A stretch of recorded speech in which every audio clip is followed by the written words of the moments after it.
Good evening, everyone. Patrick Morrison coming to you live with the Simtrax Broadcasting. We start here tonight with the Topside Tuesday. Gambler Motorsports will be sponsoring us here tonight. Let's take a look at where we are. Kokomo Speedway is where we're going to start. This track was opened by partners of Albert Miller and John Rose back in 1947. The pair, along with former Indianapolis track builder and promoter Ted Everode, opened the facility with the intent of it being exclusively a midget track. As you can see out there, we've got pro late models starting off here tonight, so we're definitely going to put something much larger on that. Many drivers out there, some of them you may know: Bill Vukovich, AJ Foyt, Parnelli Jones, Johnny Parsons, Lloyd Ruby out there, Jack Hewitt, Tom Bigelow, and even Tony Stewart have all raced at this track, as well as the Indianapolis 500. So talk about pretty cool out there for Kokomo Speedway here tonight. Let's see what we've got locked and loaded here so far. In just a moment, we'll get this up here for you. Let's take a look at what our race info says the track is going to be holding here tonight. 52 degrees on the track. Yikes. Yikes. Super cold out there, but just about exactly what it's going to be out there for most of us here tonight. Here in Indiana, so definitely it's going to be keeping an eye on that track temperature. At least, oh, there we go. At least picked up to 65 degrees as we start qualifying. Qualifying, of course, brought to you by Flatland Racing Bodies.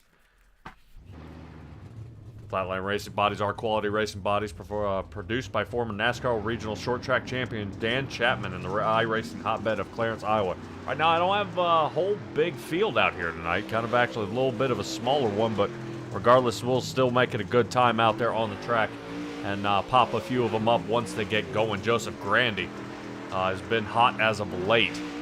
He's going to look to try to keep his roll going here. He's moved up one position in the points, sitting fifth right now with 484, 10 points behind Randy Shreves, who's sitting fourth. A lot of guys starting to mash it up here a little bit.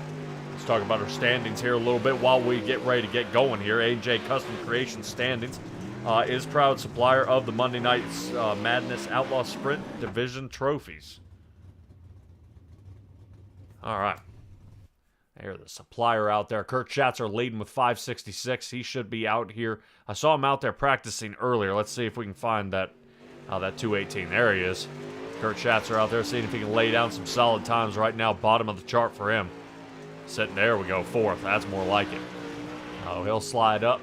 Jeffrey Kemper is sitting second with a 519. I do not see Mr. Kemper out here tonight, so the gap will widen up a little bit. Patrick Spangler, who's sitting third with 498. Has sat there with, has qualified for a 10th position, so not looking good. Right now, we're about another minute in qualifying. Trevor Giroux holding the line here for top spot. Randy Shreves sitting sixth. Steven Spees into fifth. Two drivers who have yet to get out there and qualify just yet. Nathan Aldrich, Brandon Templeton are the two who have yet to qualify. Yeah, only 12 here in this run here tonight. Very unusual. Normally I have 18 to 22 drivers, but we're able to get them all mashed together regardless. Still be able to have a good time out here tonight. Appreciate you guys out there. Mr. Timmy Ray, I appreciate it. Dude, you want to talk about early. You were here before I got on the mic and was ready, locked, and loaded here for this one. So, man, shout out to you there. Out there in the chat, getting locked and loaded for this one. You saying you raced dirt track late models yourself, so this should be very, very exactly in your wheelhouse here tonight. So let's see what we can get squared off for this one. I think Brandon Templeton, I think he just got onto the track. He's going to have to hurry. Yeah, not thinking he's going to make it here. Yep, Brandon Templeton, a little slow on the draw there, but that's okay. All right, let's get ready for Heat 1. Let's take a look at our starting grid. Joseph Grandy and Steven Spees will be starting the front row. Trent Verstraeten and Trevor Giroux, 3 and 4. Connor Ross and Brandon Templeton will be starting 5 and 6. Brandon Templeton, you saw, ended up with no luck there on the qualifying.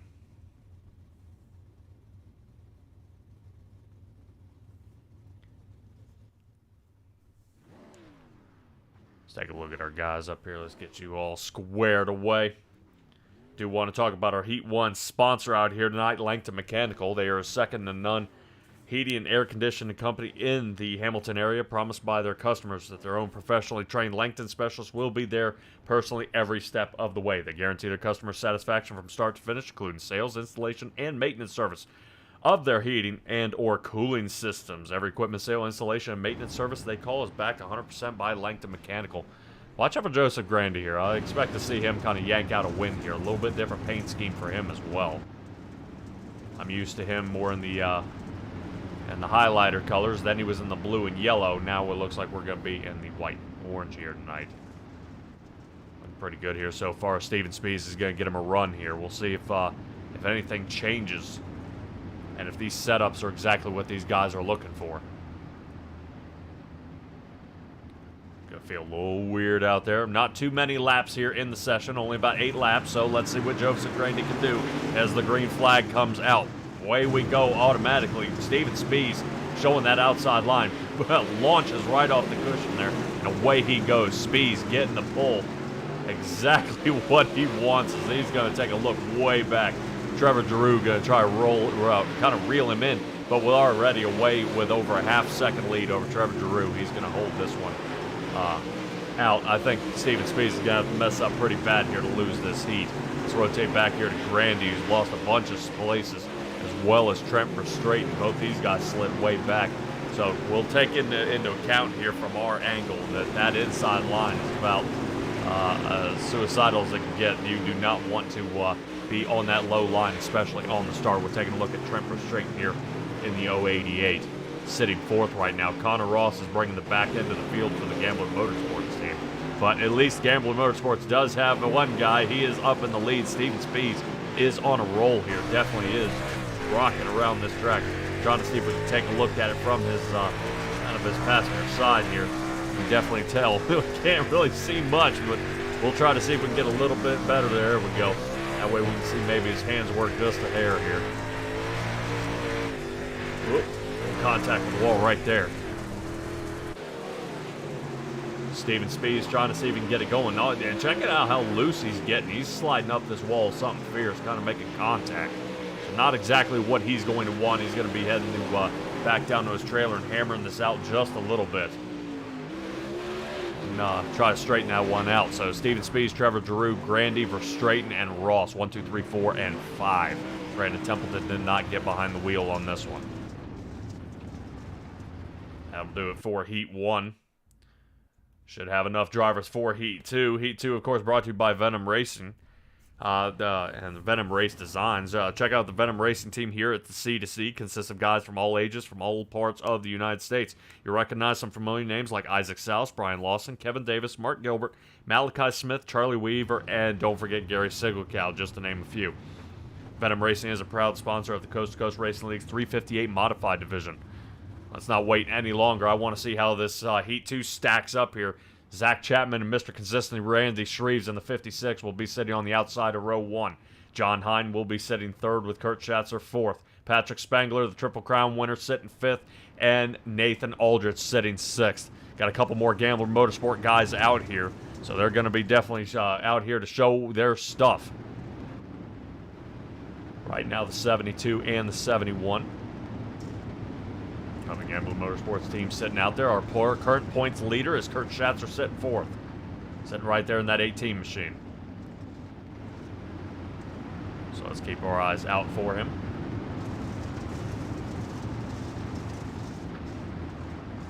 Alrighty. Let's get this one locked and loaded. Pace car will be off here in just a moment. Zach Chapman going to lead us away.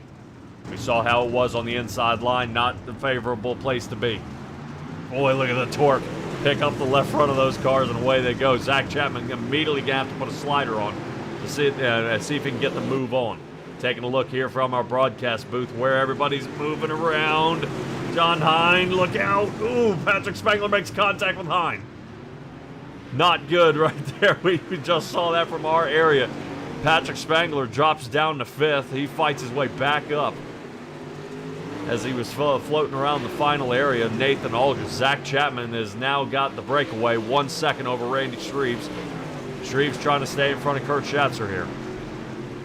Right now, Kurt Schatzer's got a better time overall than Randy Shreves, with Shreves holding that top line and not giving him anything of it.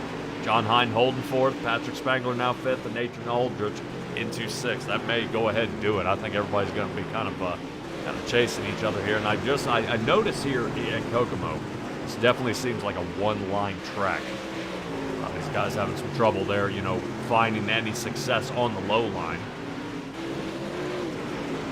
But it may or may not come in later on in the race. You definitely see it humping up there towards the sides. Timmy out there in the chat, you were saying you could tell the car is not set up for this track. Not at all. They're almost kind of triangulate that turn. Let's take a look at Zach Chapman, who may be under fire here by Randy Shreves. Starting to reel him in here.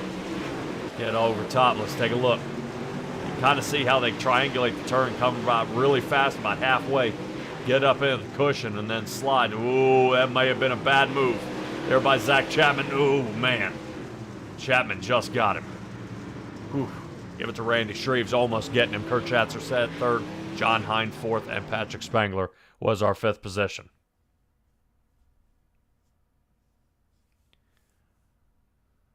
Wow, look at that. We got a consolation race.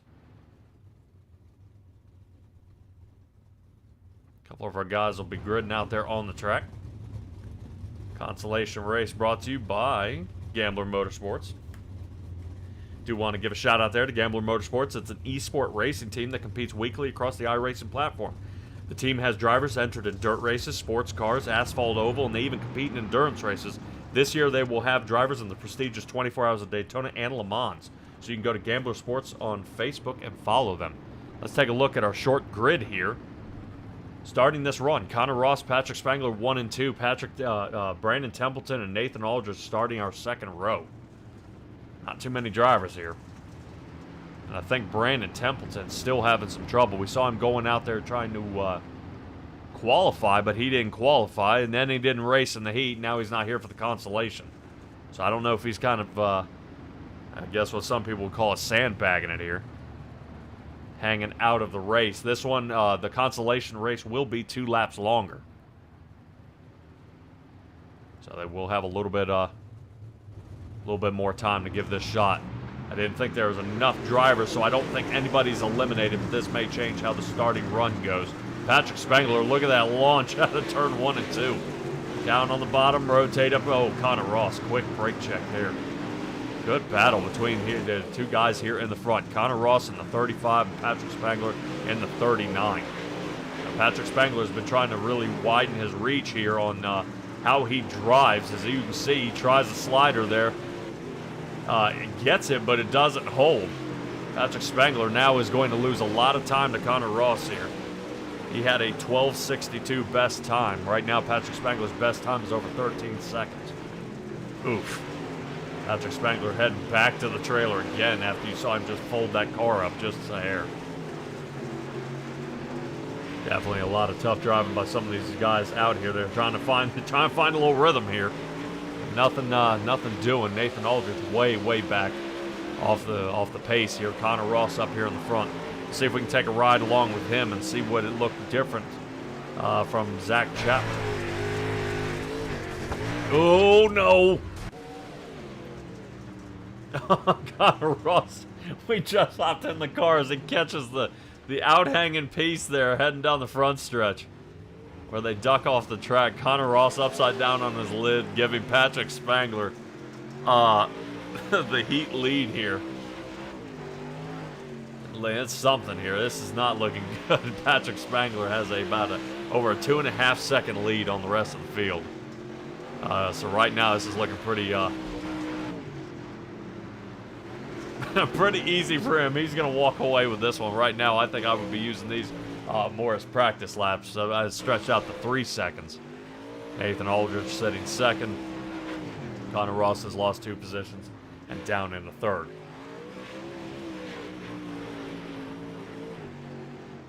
Yeah, you just see him kind of carrying that front tire off the ground that entire turn. Patrick Spangler goes in, takes the consolation race win. Nathan Aldridge second, Connor Ross third. We'll try Brandon Templeton have one more chance here to get behind the wheel. He's going to run out of time. If he doesn't lock and load here. This should be our warm-up, and it is.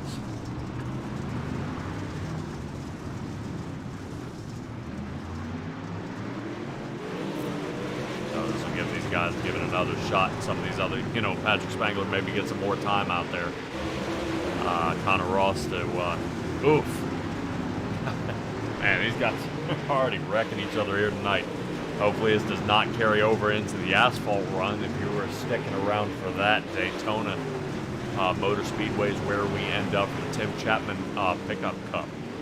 We'll be racing 75 laps there at Daytona. I do want to mention the Coast2Coast Speedway. You can catch all the Coast2Coast Speedway action every Friday night, free on GeForce TV, featuring live programming year-round and countless hours of on-demand video, all free. GeForce TV will be your first stop whenever you want to see the latest and hottest racing action across all of Ontario. We want to mention out there as well the last charity run that the C2C League had. These boys raised over $1,900 for racing against childhood cancer, the Jim Brown Memorial Racing. Volusia Speedway definitely got to work out that week. You should have seen me there for qualifier night number 2 if you tuned in. If not, you can go to simtracksbroadcasting.com. I've got that race saved there, so you guys can tune into that. That was definitely a hot one there. They took the top 6 out of each Monday night and Tuesday night, put them in a soup for the following Wednesday night run, and then Thursday was the finale. Another minute left here in warm-up. Do not have any drivers of the week this time, so we're going to have to lock and load and double them up next week. Right now, out there on the track, Steven Spees is actually fastest out there on the track. We can go ahead and pop those up together. Let's go ahead and take a look at them. Qualifying times or warm-up times don't really matter, but it's definitely a good an idea out there. Some of these guys kind of poking around, looking at different times they want to put there on the track. I don't know if they do that out there for you, Timmy, but kind of when it's first place here goes ahead and makes it to the feature. He does not have to race in the heats, so it definitely puts a fire under these guys to go ahead and let them get out front during the qualifying times.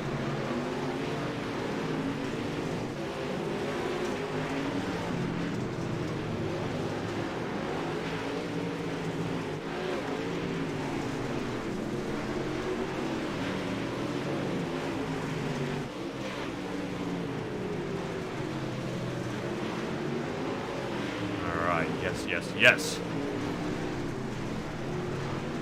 That should do it.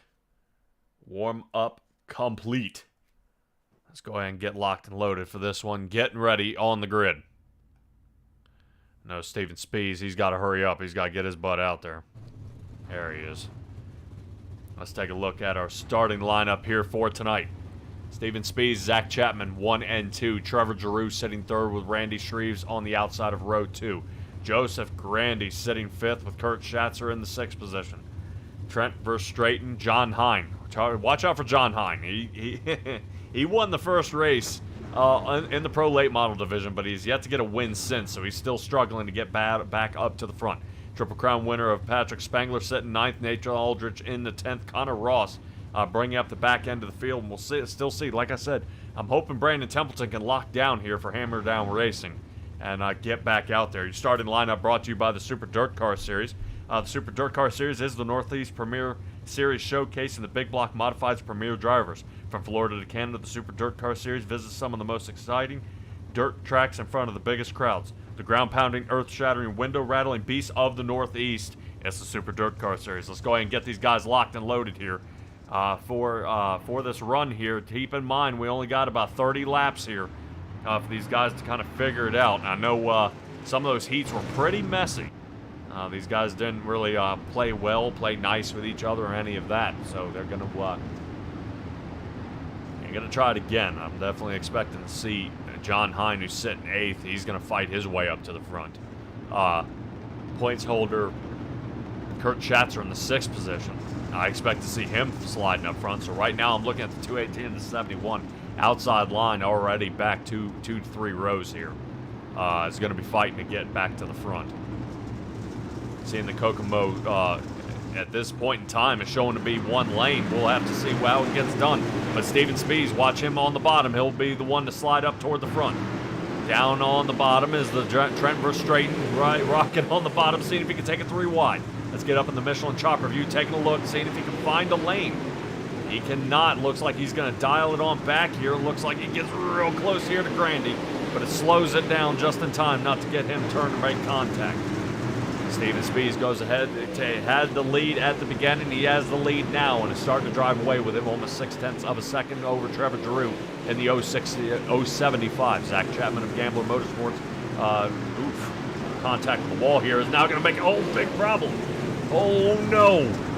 Zach Chapman finds just enough room right behind Randy Shreves and slides in front of Kurt Schatzer. Holy cow, that was sketchy. Right now, 72 machine. Bunch of problems right now out of Zach Chapman. Right now, he is the reigning champ for the Xfinity Series. That will be held on Thursday night. He's trying to defend that championship. Steven Speed still out in front of Giroux and falling way back. You want to talk about almost a 2.5 second gap. John Hine, remember I said, yeah, watch for the 71 to really throw it through these turns. Here he is, 2.5 seconds behind second place. Randy Shreves sitting 4th. He's going to be looking for a podium position here. So Mr. Consistency's got one more place to go. John Hine's moved up 5. Trent Verstraeten's moved up 2. He's sitting 5th. Let's rotate back to our points leader, Kurt Schatzer. Got a lot of work to do. You see him catching the edge of that wall, and I think when Zach Chapman rolled down in front of him, Kurt Schatzer's groove has been thrown off a good bit here. But man, look how much pace he's making up here on Trent Verstraeten. Kurt Schatzer not wanting to take no for an answer. Top 5 is where he's aiming. Right now, seeing that Kemper did not show up tonight in the 181. It's not the 218 we're seeing here. That is going to toss these up for these two guys. And allow Schatzer to get pulled away regardless of where Schatzer places here tonight. Let's rotate back here a little bit to Patrick Spangler. Spangler, he's kind of battling back here with Joseph Grandy. Grandy got in a little bit of trouble earlier in the race. So now Grandy, right now, Grandy, Spangler, and Zach Chapman, all 3 of these guys trying to find a lane here. Definitely sticking on the bottom of the track. You're seeing Zach Chapman trying to find it here. Gets the slide through, but it's jamming on him. He's not liking that. Let's rotate up top, and you guys will see what I'm talking about. This is not what we saw out of the original heat. You see him throwing it in here, and then it sticks, and then it goes. So it's not pulling through the way he would like. Looks like everything's starting to calm down here on the track as we've reached the halfway point. Let's rotate up here. Randy Shreves, seeing if he can keep John Hine close. Guys still got a big separation before they can even catch up. But if you want to talk a man on the move, right now I think we're starting to get drivers' laps down. Nathan Aldrich is already a lap down, and now he's getting ready to put Zach Chapman a lap down. Right now, Steven Spees in that 55 machine is on a tear. Fastest lap on the track for him with a 12:23. Wow.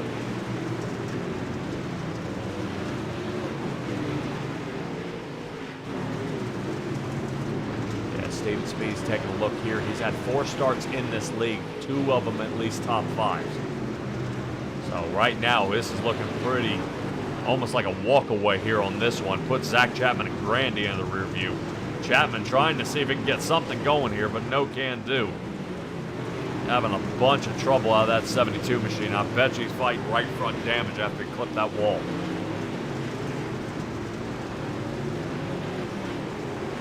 He's on the move. Let's rotate up here to John Hine, Randy Shreves. That was almost simultaneous. Both those guys hit the wall at the same time. So you see these cars are definitely having some trouble riding that high line. It's just not enough cushion up there, and you're seeing it mounting up against the wall. So when they go to ride that cushion toward the top, you see it bouncing the right rear of the car. So I would definitely agree out there saying Kokomo is meant for the midgets. These guys were just in the non-wings and weed sports. You wouldn't think this track would be worn down as bad as it is. There's about 6 laps left to go in this one. Steven Speed still pulling away by almost an insane 4.5-second lead. John Hine jams the wall here. Randy Shreves is all over him. Shreves trying to see if he can find one more position. I know John's going to really try to straighten it up here. Get it going. I know Aiden Young is a no-show here as well tonight from Young Gun Creations. He's the defending champ of the Pro Lates, but he's going to, I do not think he's going to get this time. He's been here this twice and won both times. So he's got to be here a little more than he is to see if he can regather this one. As Kurt Schatzer's just pulling away something fierce. It looks like Trent Verstraeten. I think Verstraeten may be putting Randy Shreves under a bit of pressure here. He had fourth for just a blink of an eye. Randy Shreves up into the wall.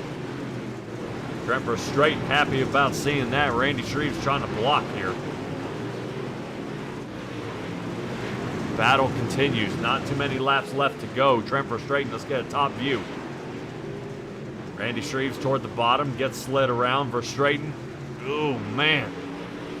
Yeah, not 100% sure. These lanes just are not holding like they should be. Get from the Goodyear blimp kind of floating above. You do see kind of how the track is wearing out, but white flag is out. I probably don't even have to say it with almost a 5.5-second lead. Steven Speed is going to bring home the win here. I want to try to keep up the battle here that is ensuing here for fourth. And that should do it. A couple more turns here for Shreves to see if he can start fourth and fourth. Yeah, John Hine coming up 5 positions to get third. Awesome job. Awesome job. Biggest mover of this race was John Hine up 5 positions.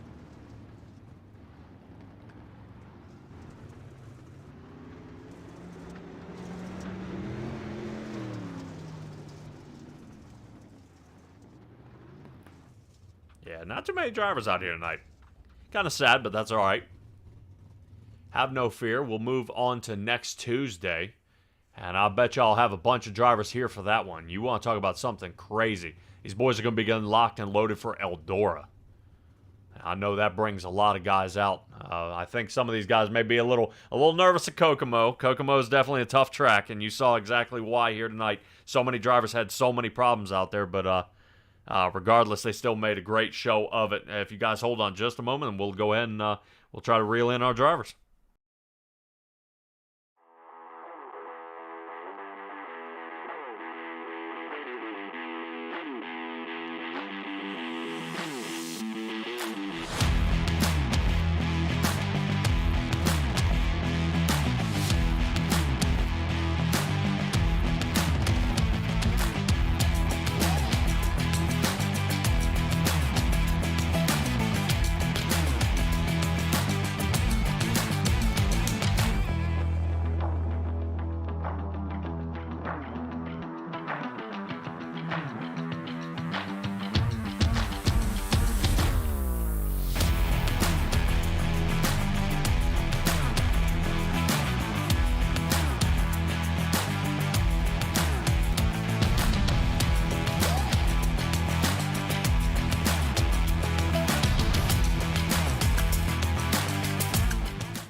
Alrighty, and we are catching up with our third place finisher, John Hine.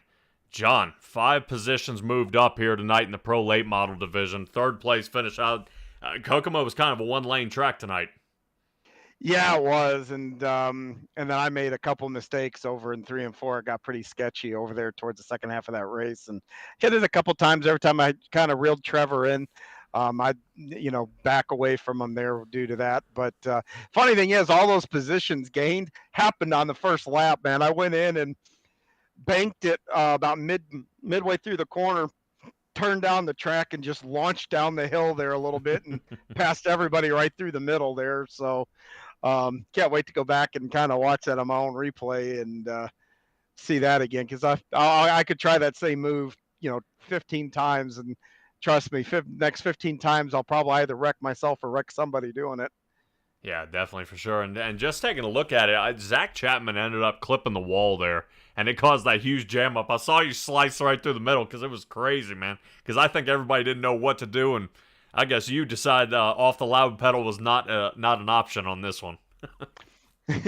Well, as long as I had clear track in front of me, I'm going. So I never had anything. I didn't even see that happen.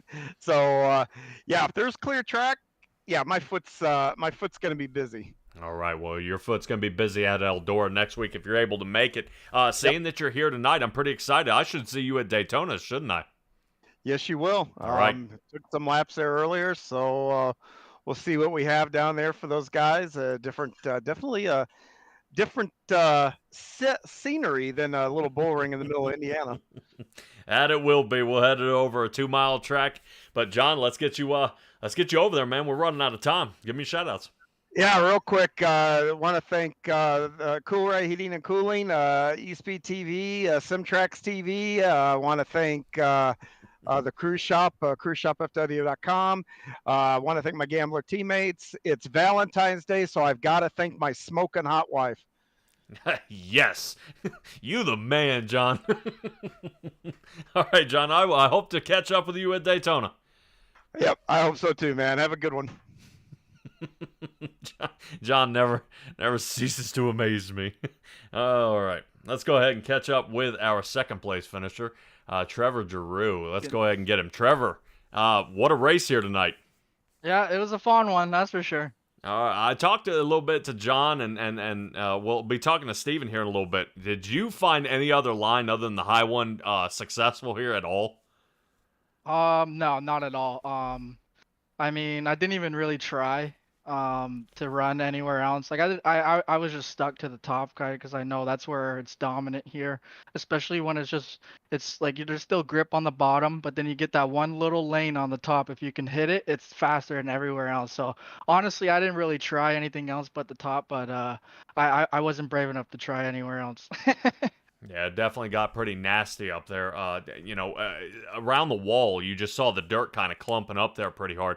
Did the cushion actually start giving you any problems later on down the line? Yeah, it really did. It did. And you have to hit it perfectly. If you don't, that wall comes out and grabs you real quick. And it did a couple times. But if you can hit that cushion perfectly, then it's really, really fast. But it definitely can give you some issues. All right. Well, I'm really glad to see you and Trent out here as well. You on, like I said, you in the 075 and him in the 088 out here in the pro lates. Next week, I hope you guys are able to show up because we head to Eldora. I would ask you, being a dirt racer, how confident you would feel heading to that track. Well, considering that's me personally one of my favorite tracks on the sim and one of my best tracks, I would say I'm feeling very confident. Hopefully, can pull off another top 3 there. All right. Well, definitely it will help you continue your charge forward. Trevor, go ahead and give me your shout-outs here.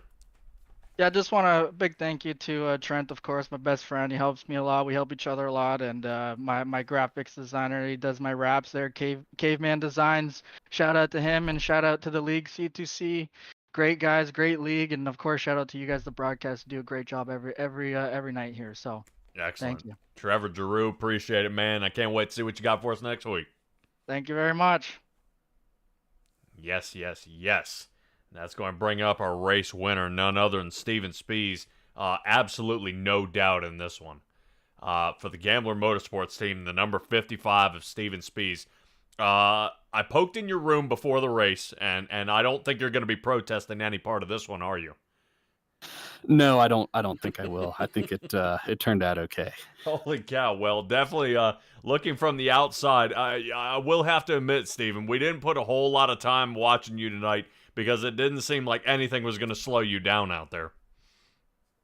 Yeah, it's easier when you're out front, especially on a real top dominant track like that. And, got lucky that I got a better start than Zach, so I was able to slide up there to the top pretty quick. And just monitored the gap on the relative and saw, I was a second ahead pretty early. So I was just able to really be calm and focus.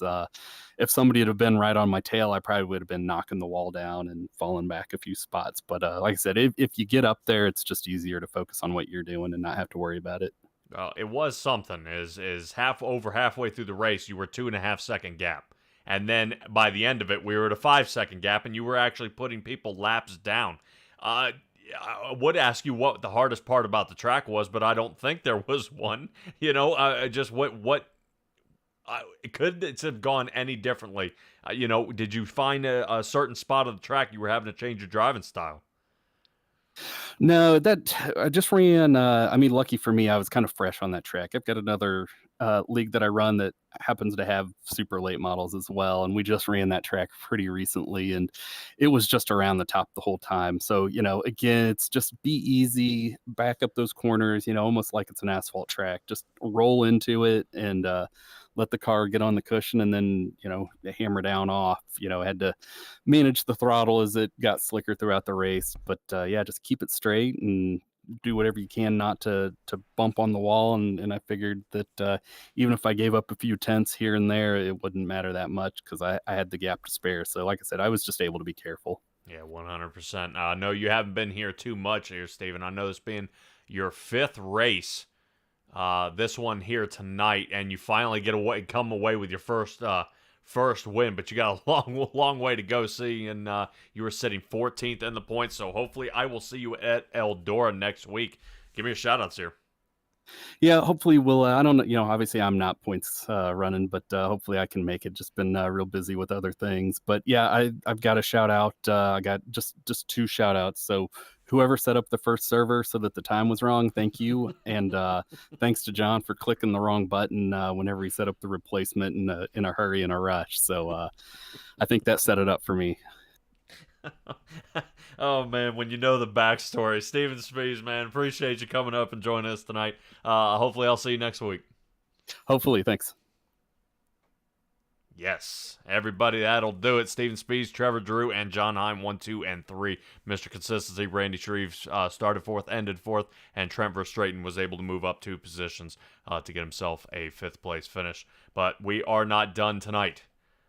We are going to leave Cool Ray Heating and Air Conditioning Victory Lane and head over to the asphalt out of Indiana and to Florida for the Daytona Motor Speedway. Let's go ahead and see what these guys have for us. No, definitely, I know once we start getting into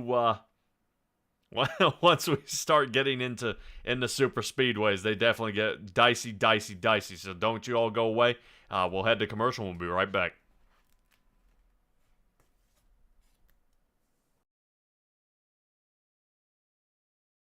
Hi, my name is Livia Olson. I am an industrial engineering senior and club volleyball member here at Penn State. And I'm Alex Ryan, a computer science senior and another club volleyball member. And we're excited to announce that we're planning to dance in Thon 2023. Thon is a 46-hour, no sitting, no sleeping dance marathon aimed towards raising funds to support those affected by childhood cancer. It is the largest student-run philanthropy in the entire world. We'll be dancing in honor of one of our best friends, Jesse King. Jesse is also a part of club volleyball, but a lot of us would consider him family. Immediately, freshman year, Alex and I clicked with Jesse and all the other new members of club volleyball. We went to the dining hall together for a lot of our meals, spent weekends together, and ended up going on vacations together. It really does feel like family to us. Going into junior year, Jesse was supposed to live with myself and a few of our other friends, but he was diagnosed with non-Hodgkin's lymphoma in March of 2021. He's been through chemotherapy, it's been a year since he's finished radiation, and we can officially say that he has no active cancer. Currently, he's undergoing physical and cognitive therapies. Thanks to Thon and 4 Diamonds, the King family and many other families have yet to see a bill related to medical expenses, hotels, parking, gas fees, and all other related travel expenses. It just goes to show that every dollar raised truly does go a distance. It allows families to focus on the recovery of their child as opposed to financial stress. Because of this, we've got to spend a lot more time with Jesse and his family, who are the nicest people in the world. They throw awesome tailgates, and every time we see them, a little bit more of the Jesse that we know and love peeks through. Until then, we are fully committed to the mission of Thon and 4 Diamonds by raising funds to support the Kings and all the other families affected by childhood cancer. With Thon less than 100 days away, we're asking that you consider donating. Regardless of the amount, it will make an immense impact. To donate to our donor drive, please scan the QR code or click the included link. If donating isn't in your cards today, please share this video with those around you. Help us get our fundraising past the finish line. This is a race that families can't afford to lose.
Well, good evening, everybody. Welcome to our weekly race chat.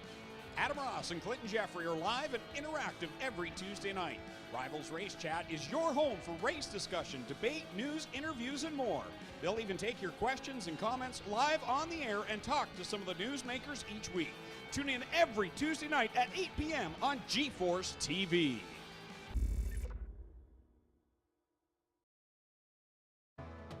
At Coolray Heating, Cooling, Plumbing, and Electrical, we've proudly been the leader in serving the Southeast since 1966.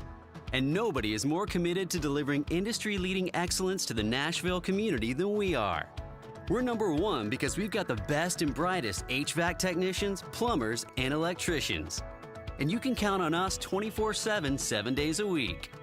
Go to coolray.com to learn more.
Here we are, the track you've been waiting for, Daytona International Speedway. Here we are. And this is, I'm blown away right now. We're taking a look at a couple of drivers here over top. One of them being significantly Robert Lynch there in the 121, seeing how he does. Randy Shreves looks like they're in the 56. I've got a bunch of names who have not been here, but since it's Super Speedway, a lot of guys are going to be trying their luck here tonight. Something to keep an eye out for as well. Brennan Lacey in the 414 Toyota. I expect to see him do really well. Dan McLaren is out here. He, right now, his time is 48.25 out there on the track. And our points leader, Chris Schaefer, just barely leading. I will admit that. Right now, he has yet to get a win so far here in the Tim Chapman Pickup Cup Series. He started all 8 races, only 3 other drivers to do that. Sean Grace, Brad Wetzel, Matthew Robinson have started all 8 races. The only one out of those top 4 who's had some wins is Sean Grace with 2 of them. So he's sitting with 424. In second place, Chris Schaefer sitting first with 431. So them separated by about 7 points. Tonight's going to be the night to determine if we get a new points leader on this one. Sean Grace is right now sitting 15th in practice time. But Chris Schaefer's actually sitting right now on top. So we'll have to see, when these guys get out there on the pole, what they can do with this 2.5 mile track.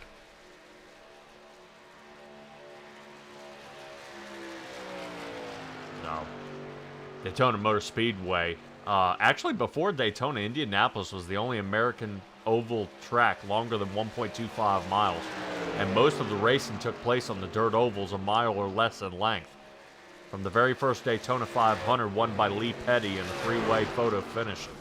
The high banks were so steep that it was hard to walk up and proved favorable venue for wide-open stock car racing. Daytona kicked off the growth of NASCAR as we know it today. I don't know if you guys have looked out there and watched some of those old sand tracks where they were racing here at Daytona. You want to talk about definitely crazy. A different type of racing is what I would say.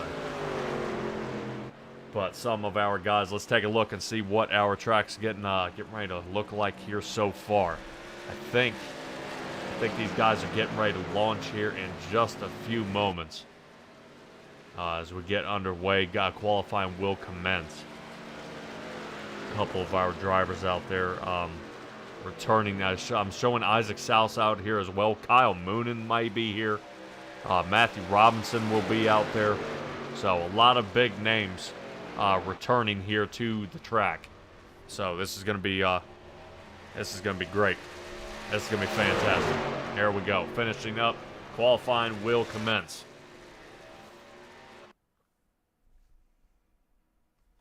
Let's go and see where our guys end up here tonight. Let's take a look at what we are starting at and how the race is going to be held. Right now, 75 laps, 2 faster pairs, 3 sets of tires, and a 50% fuel limit. That's going to be the big one there. If these guys can keep it green most of the way, I would probably say about lap 26 to 31, we're going to have green flag stops. 81 degrees out there on the track. A lot better than we were in Indiana. It's about another 20 degrees warmer, and 71 out there in the air. About 7 miles an hour, and they should have that as a tailwind heading down the backstretch. So that should be favorable for some of the drivers, but it's all how they play it. Let's take a look at Chris Schaefer. He was fastest during practice, but we'll see if that time remains heading into this one. I'm definitely big time concerned. Chris Schaefer, you see him riding the high line, looks like here for lap 1. Good call doing that. As an asphalt driver, the first thing he's trying to do is get the heat in the tires. That way he can try to pick up a little more speed, and then he'll hopefully have a good run here. He may want to do it one more time, high line, and then dig in, getting into this one. Yeah, Chris Schaefer, you can definitely tell this isn't his first rodeo here. See if we can pop around a couple other drivers out here. Roger Craig in the 747. Looks like he's out here. I believe. Yeah, he should be still in that pace truck. Looking pretty good there. Roger's got to come up off that paint there a little bit. There he goes. And be able to pick up a little more speed there. Isaac Salas, he should be out there as well in the 05 Chevrolet. We were poking with him before about getting that paint scheme changed up a little bit. It looks like he's still rocking the Falcon machine.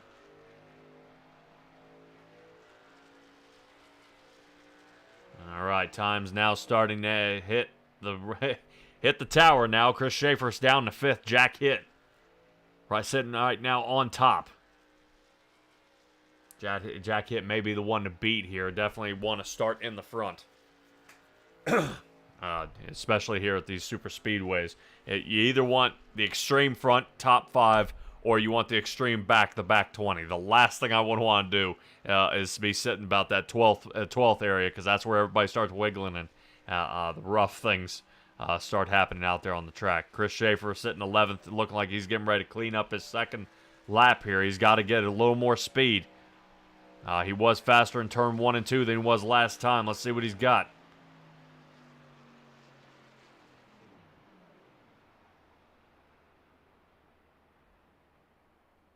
Boy, that didn't go well. The 52.38, 10th place for him. He only moved up a couple more positions. So John Rayner from Salty Dogs, the 302 Chevrolet in the front. All right. All right. Excellent. Matthew Robinson's out here. Let's see if we can find him. There he is. I'm out there in that 15 Ford.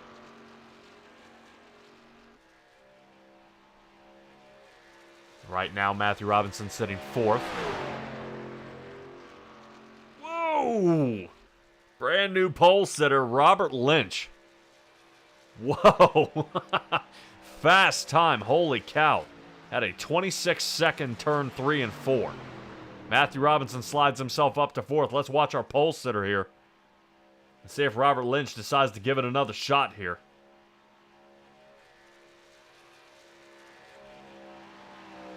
Right now holding it a solid 175 miles an hour. Man, I like the way the back of that truck looks.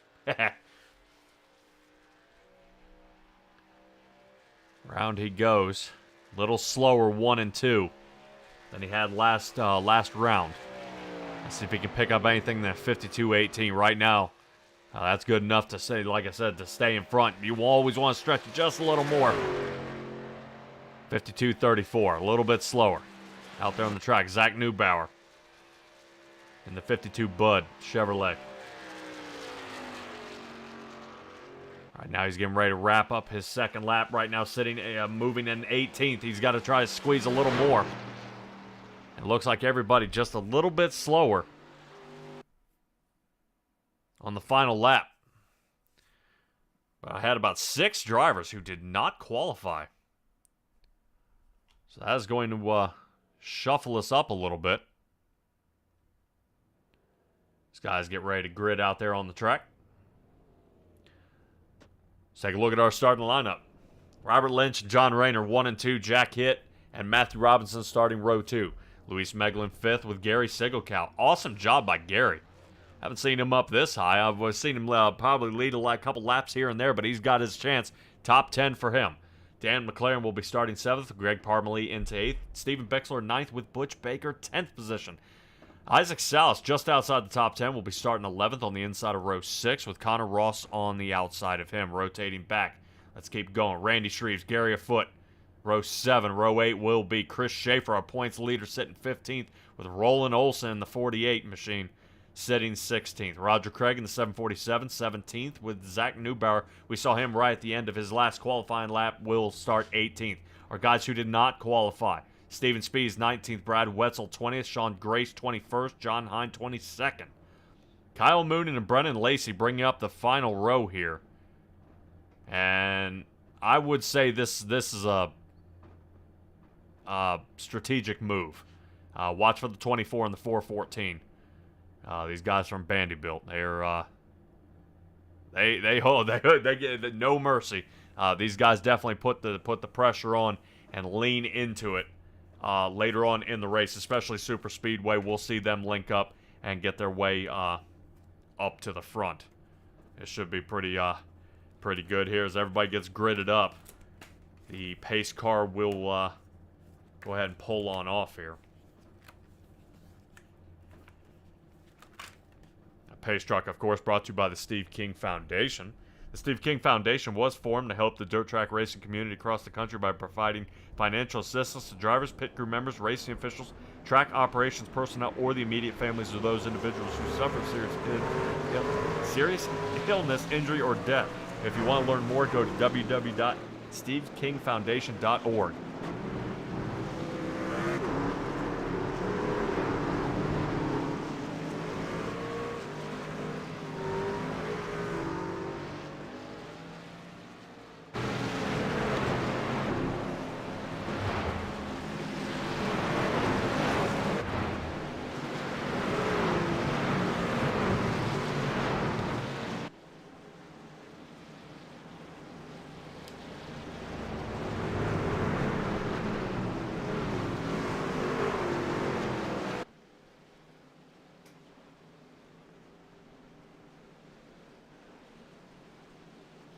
their way down. You obviously see the pace truck lights are off. Be getting this one underway. I always like super speedway races. It really kind of puts a toss-up. You get these guys in the mile-and-a-half cookie cutters. You get them in the 1 mile short tracks like Bristol or Richmond. Definitely makes it easy. You know, to me, you kind of have the 1 or 2 guys that really excel. Super speedways, when it gets to Daytona, Talladega, Auto Club, Michigan, places like that, it really is a toss-up. A lot of guys have many, many, many chances to fight their way toward the front, and this is no different.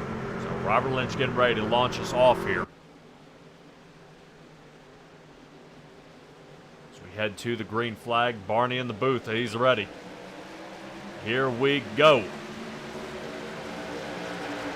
Definitely different gearing here in the truck, so it's going to be a little bit slower to get taken off. I think Gary Sigelkow may have gotten a little caught off guard on the launch here. Watch out for John Rayner. He's making the moves already.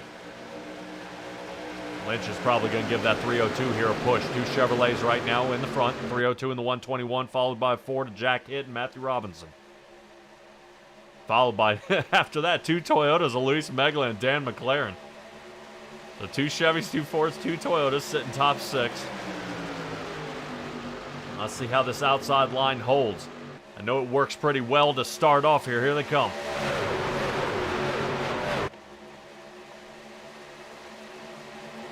Yeah, as soon as these tires heat up, that outside line will start to pick up the pace. Robert Lynch is gambling on that. In front he goes. He'll lead that lap. Just a hair over top of John Rayner by about 40 thousandths of a second. Pretty good here so far. Track still holding up. Let's take a look at the weather. 81 still on the track, so still feeling pretty good here so far. Everybody definitely keeping their finding their P's and Q's at the moment. You definitely see a couple of guys here in the back getting a little loose from the draft, especially around that Greg Parmalee area and that number 4 Toyota. You see he's riding a little bit weird here, and I got to admit, you know, Greg is probably trying to follow along with Gary Sigelkow's line. Gary's getting a little loose sitting behind Dan McLaren.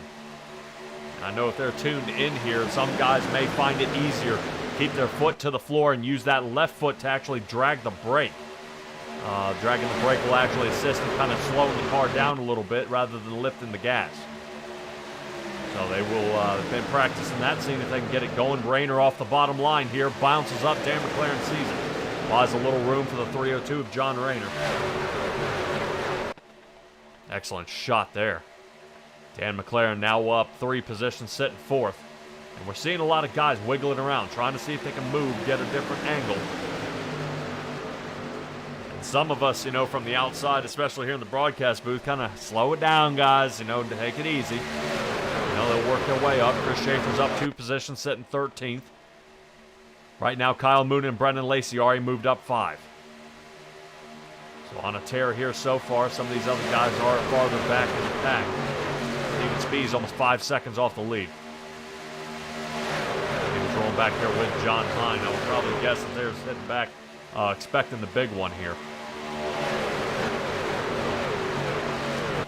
Well, I'm seeing how these guys are driving out there on the track. I would probably say where that blinking's happening. I don't know if the blinking is happening by Jack hitting 217, but there was definitely a lapse of car area there. Where did he go?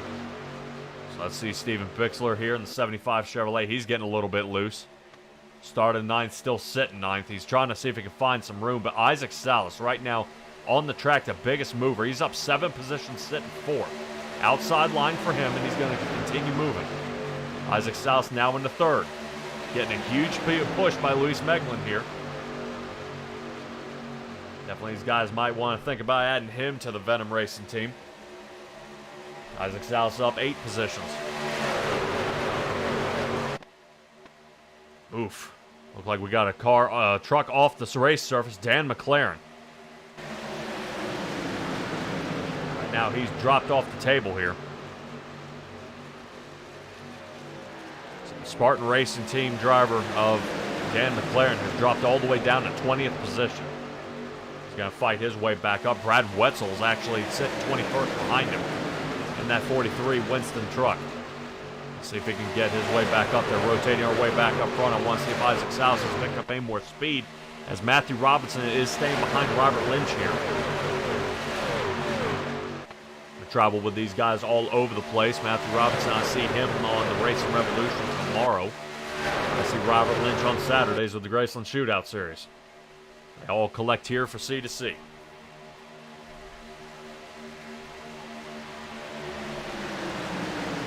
Good moves here so far. Looks like Luis Meglin's trying his best to see if he can find a little room here with Isaac Salas here, but I think Isaac may have some left side damage to the front of that truck.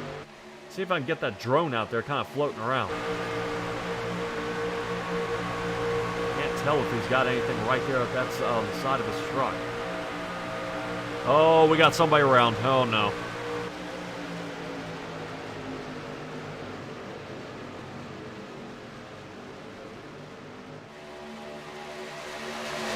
No caution. Roland Olson. Got a truck smoking here. Zach? Is that Zach Neubauer or Chris Schaefer? I think Chris Schaefer's smoking here. Heavy damage to our points leader in the 23. Brennan Lacey, you see what's happening here. That's not looking good.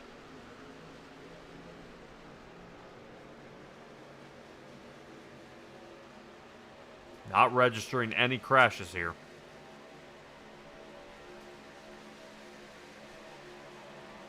So Chris Schaefer, heavy damage to the 23 Chevrolet.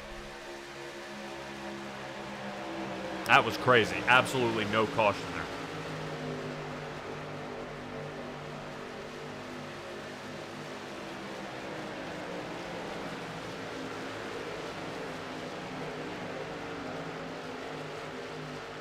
I do want to see what happened to Chris Schaefer. Let's see what we can find what happened here. Taking a look at it top side.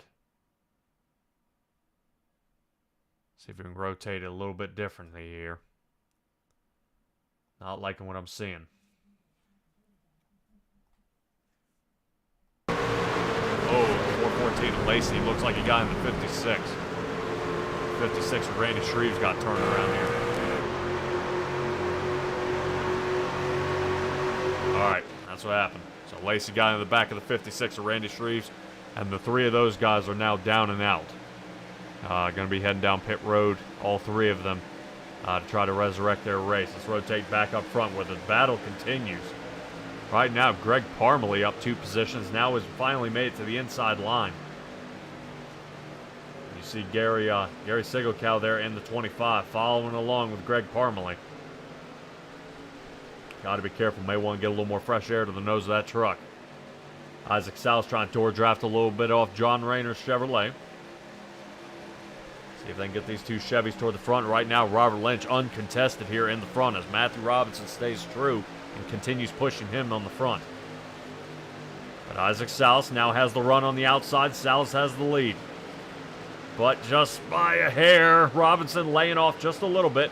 He's going to reel him in and give him a little touch and let the inside line start pushing again. I would almost swear the 121 and the 15 have done this before. Greg Parmalee leaving a wide gap here. Luis Meglin may duck on out from Isaac Salas and stay on the inside line. He's got the opportunity to do it. Looks like Rayner's floating and getting a little nervous of that yellow line. Connor Ross sitting 9th. He's back there in the blue, red, white, and blue. Car 4th on the outside line. We are now running into some lap traffic. Staying top side they are. I believe that's Brennan Lacey. Lacey in a lot of trouble. Lacey, good job staying high side. Definitely trying to remain in the chase.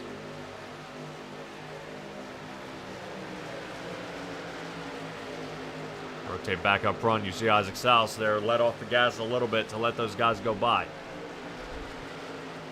So far, so good here at Daytona.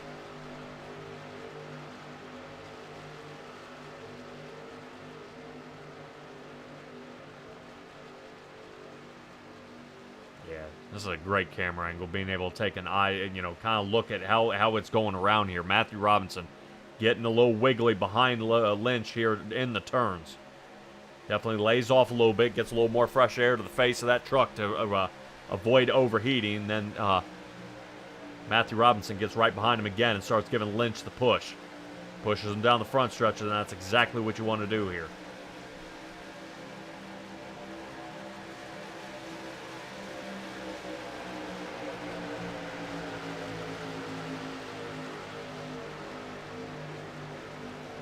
Give a shout out to our RCs tonight, Jack Hitt and John Hine. Both those guys are, John Hine's a little bit off pace, sitting 18th. And Jack Hitt sitting 7th. Jack Hitt in that 2:17 Ford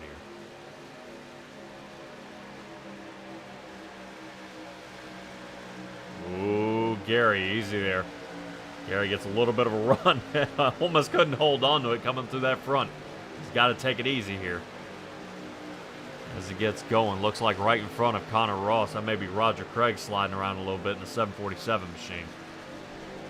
Roger Craig trying to keep up with Butch Baker will be next on his list, as Roger Craig is on a 7-position increase from his original start. Look at this run. Look at that run that 747's got. Look out! Man, Roger Craig gets a huge burst of speed here coming out of 2. And he's going to reel that 97 in. Holy cow. Roger Craig now up another position, puts Jack Hitt behind him now.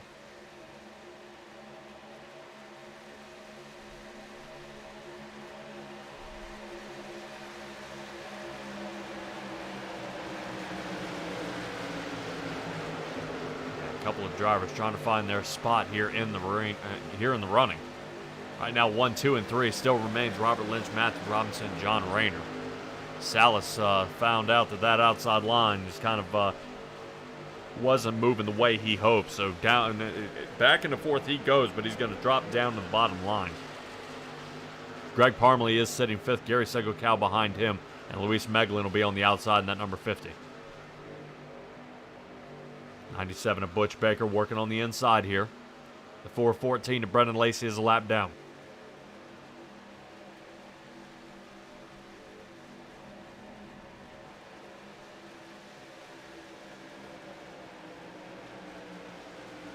Rotating back up front. I swear I thought I saw Bixler getting loose. Sliding through that turn.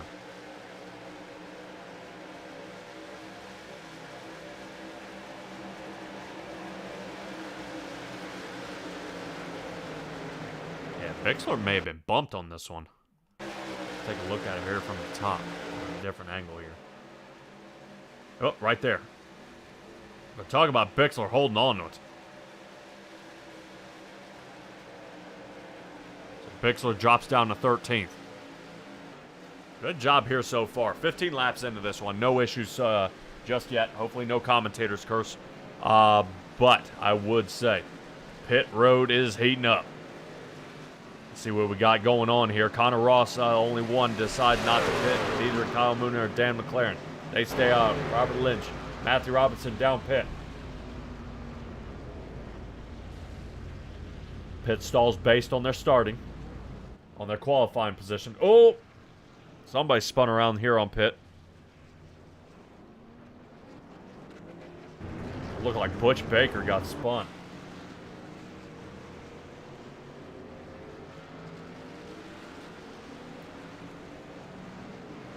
Race off pit road will be Matthew Robinson. Isaac Salas will be sitting right behind him. Ooh, Isaac's got to be careful. Touches across that yellow line. He will be black flagged for illegal pit exit, so we'll keep an eye on Isaac Salas. Roger Craig ended up getting the rush out of there. He will resume 3rd when the rest of these guys pit that they are now. McLaren, Moonen, and Ross are in. Robert Lynch from the lead sitting 7th. He'll be 4th. We rotate back to our guys heading down pit road now. Let's take a look at Dan McLaren. See what he does here.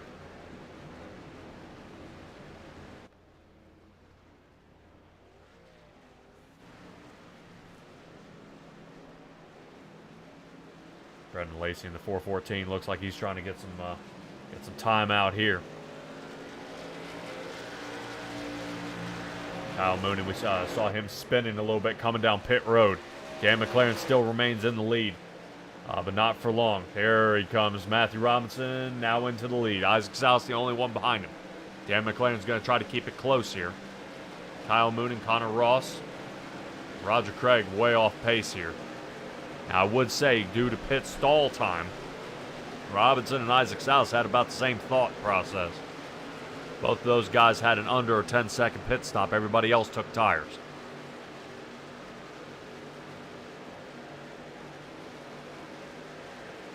Roger Craig had a 10.5-second pit stall time. He may have taken right sides. I can't blame him. May want to tighten that race car up a little bit. Kyle Moon and Dan McLaren with some fast pit stall times as well.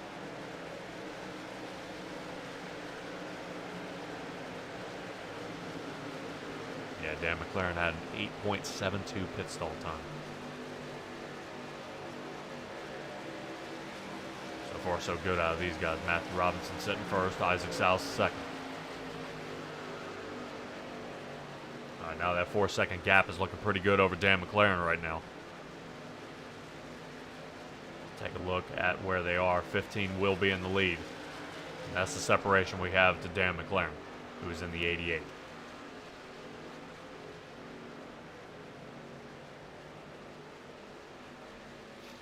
I believe a couple of drivers may have had some trouble down pit road. Greg Parmalee in the number 4 Toyota, we saw him before.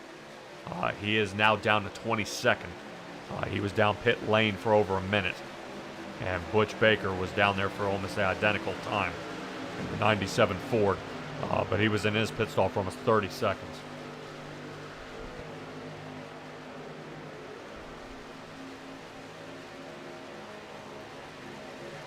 So a couple of drivers that we've seen in the front are now in the back, and some of the drivers that were in the back are working their way to the front. John Hine and Steven Spees, these guys are now 14 and 15. Back there was Sean Grace in the 16th position. I think these guys were sitting back kind of waiting to see if something bad happens. Right now, nothing just yet.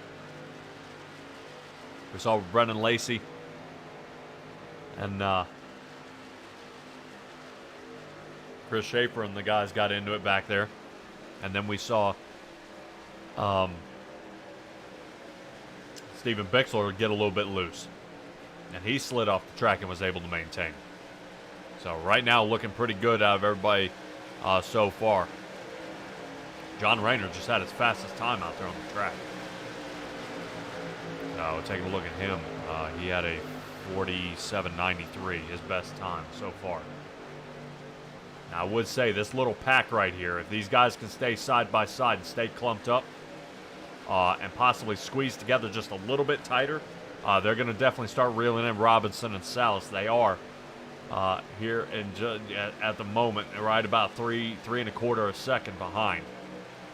But they've got to squeeze together, and actually, when they go around the turn, if the outside line were to drop down a little bit, it should go ahead and allow them to door draft there slightly, and they'd actually be able to whip around the turns a little bit. But that door draft is, I would not recommend it to the even to some of the unexperienced ones. It definitely, the guys start wiggling, people get smashed up.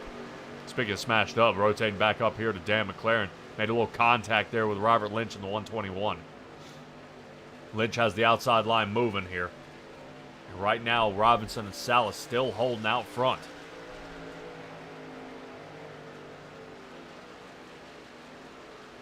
Yeah, very, very good out of everybody here so far. Right now, this back, this clump right here with all the way from Lynch all the way back to, I believe, Zach Neubauer back here. These right now, 3rd through 12th. These guys have a chance to pick up the pace and start kind of reeling them in here.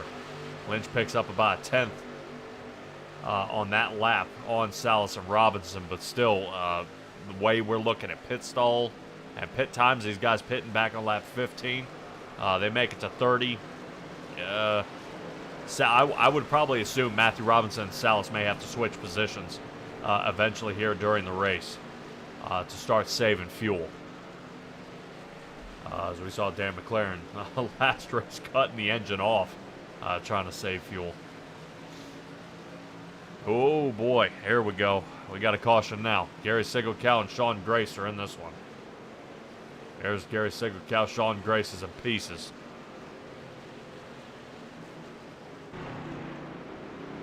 His truck is hammered. Whoa, a lot of trucks with a lot of damage.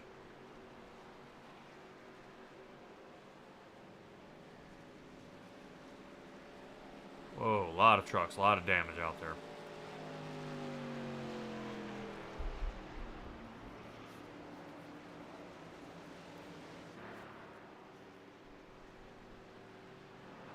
All right, we're going to head to a quick check here. It says Connor Ross actually back here in lap 16 had a problem.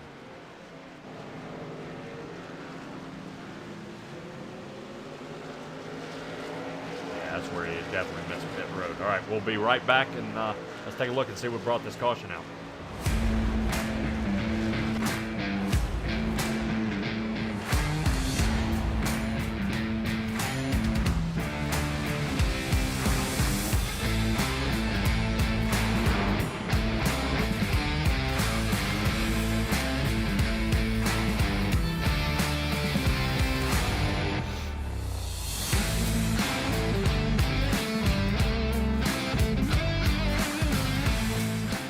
Go.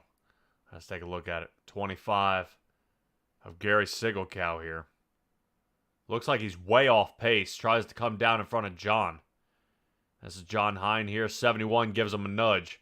Trying to speed him up a little bit. I think he gets a little loose. Right there. Clips. Hits Sean Grace. Right now, Gambler Motorsports team slides underneath the speeds. Bixler gets into it. 94 of Gary Afoot gets caught. 56 of Randy Shreves again, and Chris Schaefer may have gotten a little pop here toward the end.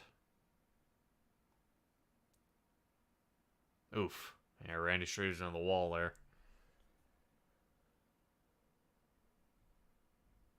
So I would probably say now would be a great time for guys to pit. And they are. Greg Parmalee, Gary Sigelcow. John Hines, Speeds, these guys are all down pit now. See if Steven Bixler still down. Looks like he's working his way down pit road.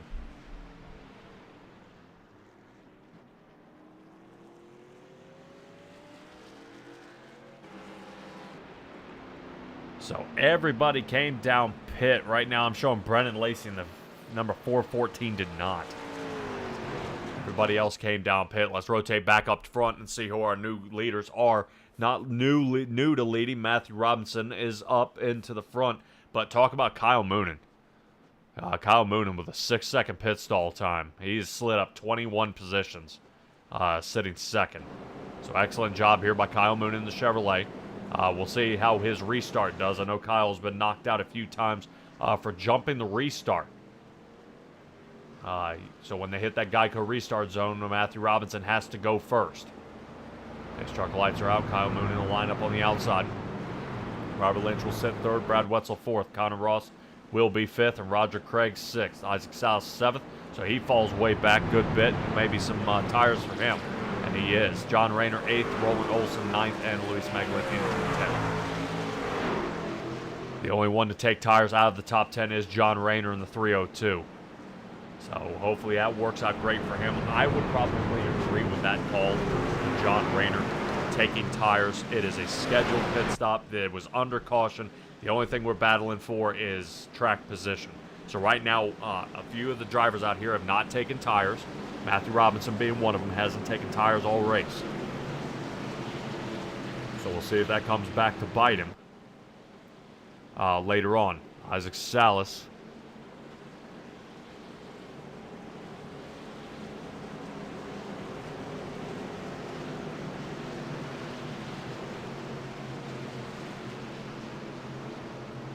Isaac Salas sitting seventh. I do want to correct myself. Isaac Salas took tires, not John Rayner. Isaac Salas took had a 14.78 second pit stall time. Luis Meglin had a 15.23 pit stall time. So everybody else had an under 7-second pit stall. So some of these guys slid back, some of them slid forward. Speaking of sliding back, Gary Sigelcow down 12, Butch Baker 9, Gary Foot 6, Dan McLaren down 14 positions from when we originally started, now 21st. Steven Bixler, he's down to 22nd. Brendan Lacey down to 23rd, and I think Randy Shreves might be out of it tonight. He may have taken that one back to the garage. Green flag's back out. Matthew Robinson, Kyle Moonen here in the front row. They're going to get taken off here. get a good separation from the rest of the field, see if these two guys can work together. Robert Lynch was definitely happy with the way Matthew Robinson pushed him earlier in the race. I expect that to resume.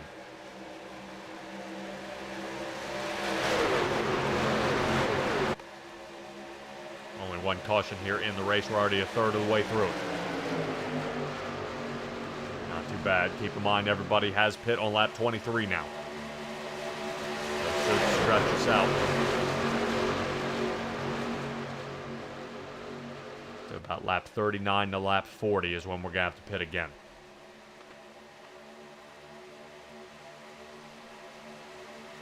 Definitely wiggling around a little bit here.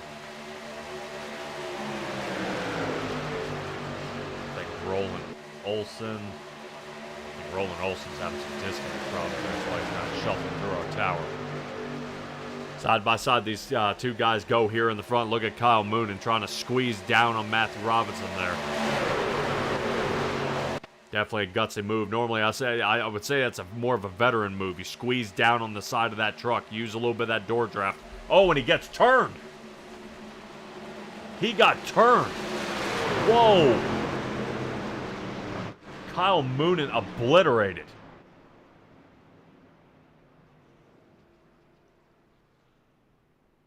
Whoa. We'll see. I don't know if his truck is still mobile here. Yeah, he had to take a tow. Holy cow. Kyle Moonen obliterated. Second caution.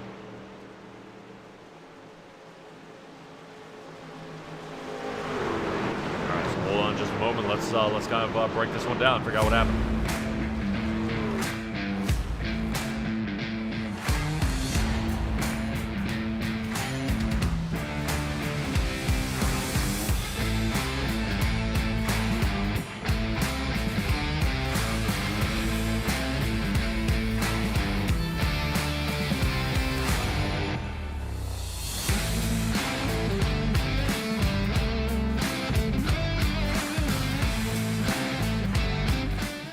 Let's take a look at it here. Kyle Moonen was in the lead.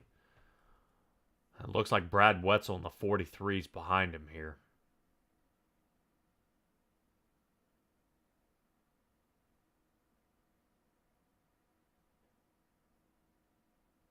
Yeah, and Brad Wetzel gets a good shot or two. Great job there by the 52 and the 48, not obliterating him there. And Kyle Moonen gets kind of mauled.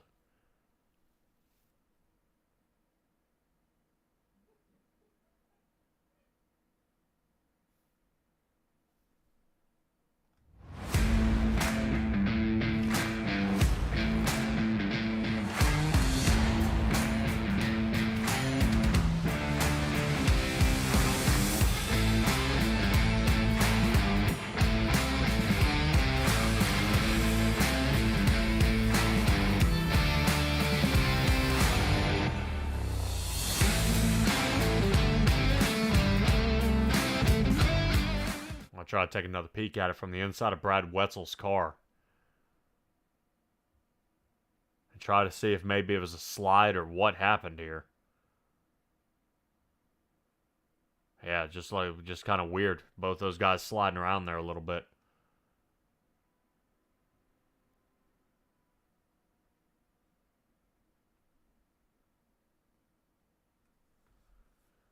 Whew. All right, that's going to wrap it up for our Malcolm's Mill riding replay. Let's get back live here. It looks like Kyle Moonen is down pit road after that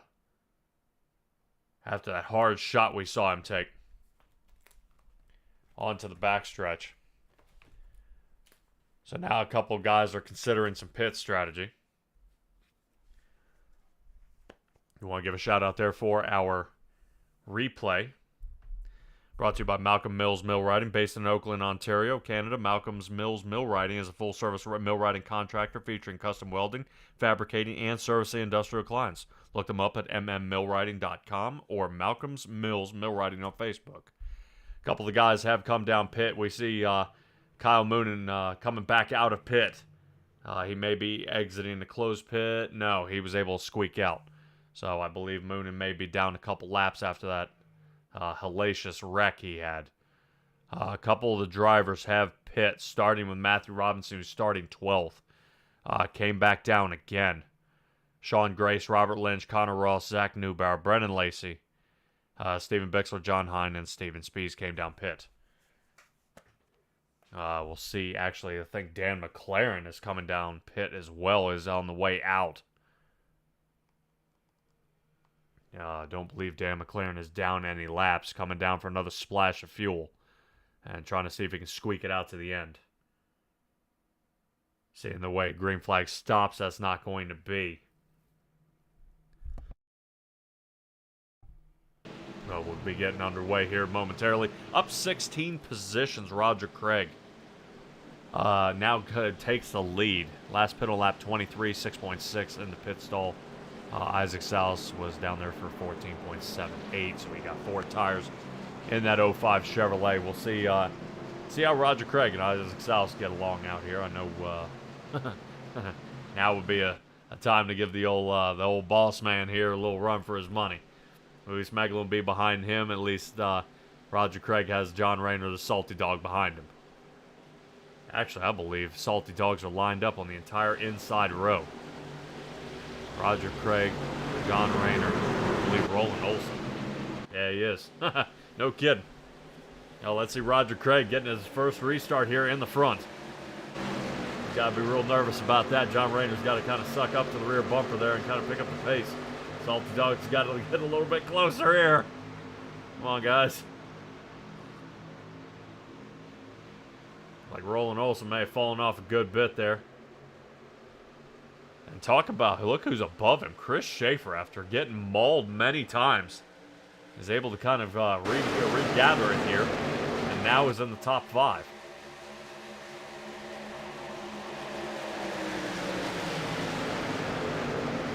Tight pack here in the front. Isaac Salas gains the lead. Leaves Luis Meglin out there. Greg Parmalee, looks like he let go of the steering wheel there for a little bit. Slides way up. Matthew Robinson puckered. Get a pit crew member to dig that seat out of him. Now Luis Meglin, yeah. Meglin leads that lap. So outside line seeming to hold up here so far. Chris Schaefer feels it. Chris Schaefer now up to 3rd. Drops back down to 4th as it looks like the inside line has it on turn 1 and 2.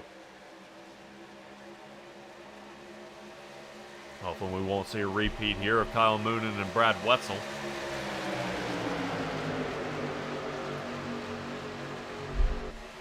I believe right now only drivers down are Kyle Moonen and Brad Wetzel. They're still on the track. Randy Trees, I think, has taken it back to the garage.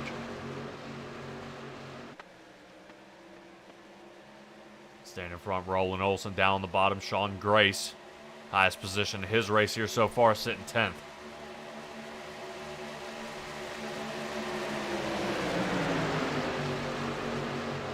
Up there in the chat, Stella saying, that's one of the best wrecks and launch you've ever seen. Yeah, he did. It's hard to see ones that get a wreck that they're end over end. Normally you see barrel rolls, you see slides, but not bumper to bumper. Those are definitely the nerve-wracking ones. Gary Sigelkow starting to make up a little more ground here, back to 13th, sitting behind Butch Baker in the 97. I think we're having a little connection issue with Gary Sigelkow. Is not what you want here, especially in the middle. Brendan Lacey, 10 positions up, sitting 14th. It's good racing here so far here, ladies and gentlemen. Only a couple cautions here. I will say, things are going to happen. Isaac Salas getting way loose coming out of 4. Roger Craig following along, but when Roger followed along, he almost caught Luis Meglin there.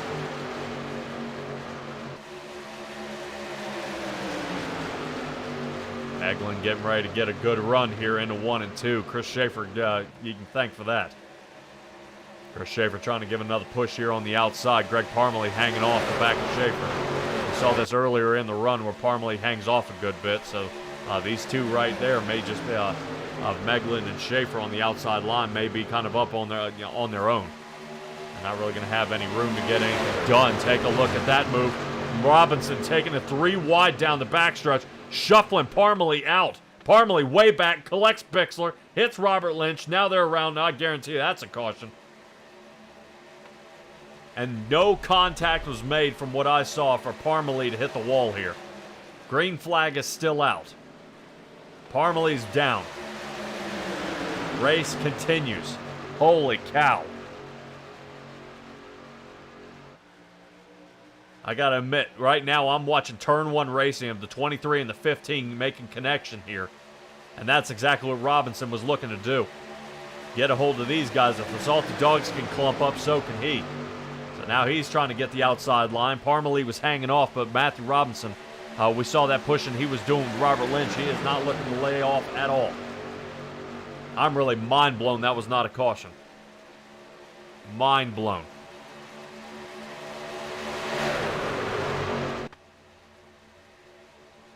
Let's see if we can take a quick look back at what happened there.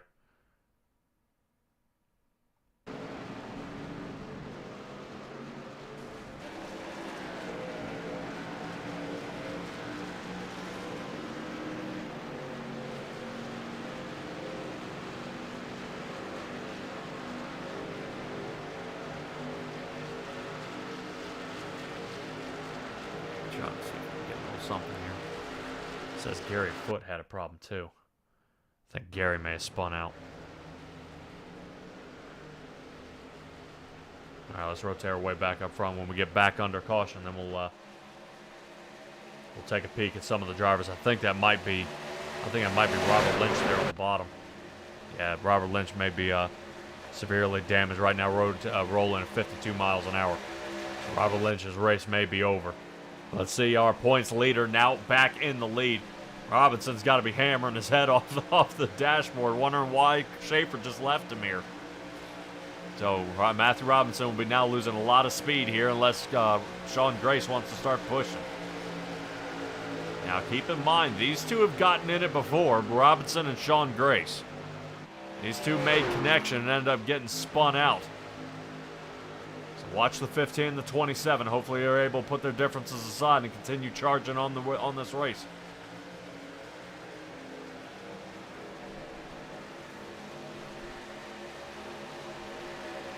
Yeah, take a look at Sean Grace trying to keep close here, letting Robinson get a little more.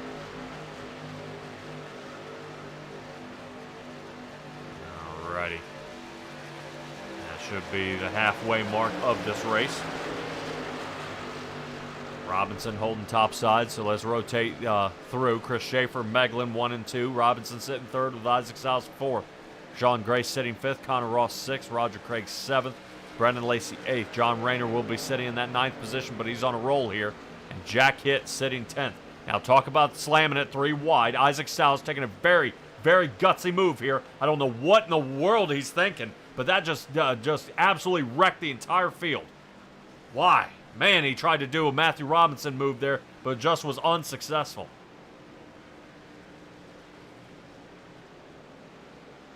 Man, we're gonna head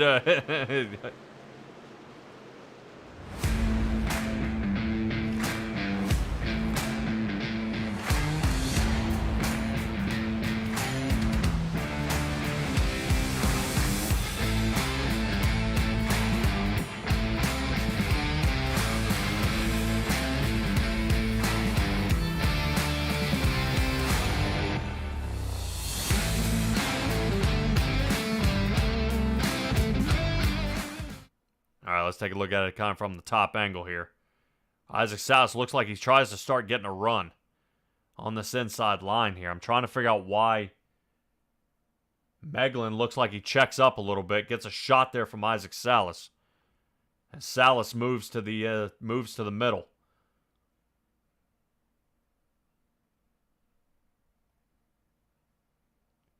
Yeah, Salas may have had a chance, but it looked like Connor Ross may have come down a little bit. And Salas rotated up and hooked him. Yeah, Roger Craig trying to avoid the wreck, goes up into Salas and takes out Jack Hitt. Yep, there goes Connor Ross.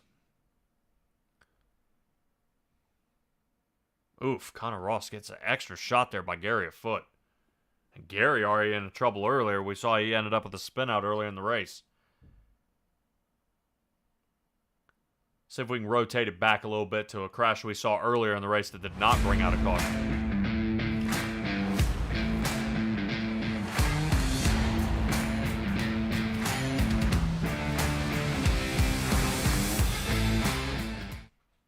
All right, now this is the one that ended up earlier, back on lap 34. Remember when Parmalee kind of got bumped out here? And then I guess he rotates down the track and he's kind of gives up here. All right, hold on just a second. I want to put a couple on that one because that was kind of a weird wreck. Because this is the one that has still had the same move that we just saw Matthew Robinson do. See Matthew Robinson take it 3 wide here. But he's able to complete the pass.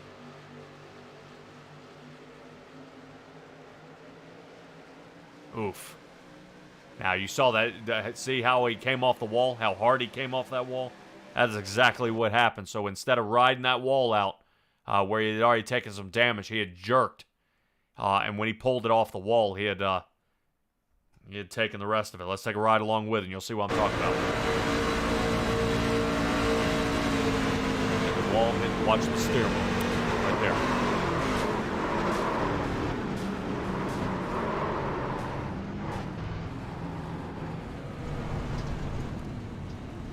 Definitely not what you want to see out of some of these drivers out there. It's not going well for some of them, especially our guys here in the front.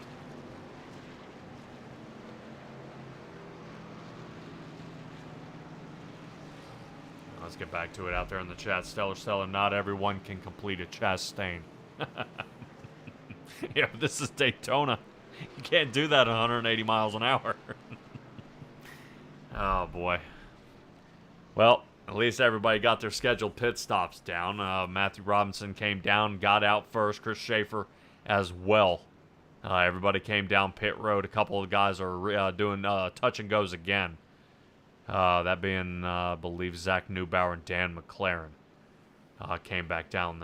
With that caution, that should put Kyle Moonen back onto the lead lap. So he should be tearing around the track now. Yep, there he is. Trying to get caught back up to the field.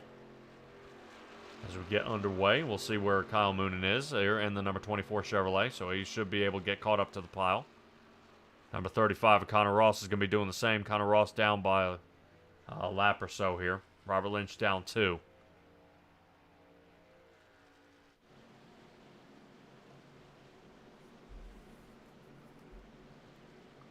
So, third caution of the night. Pace truck lights are off.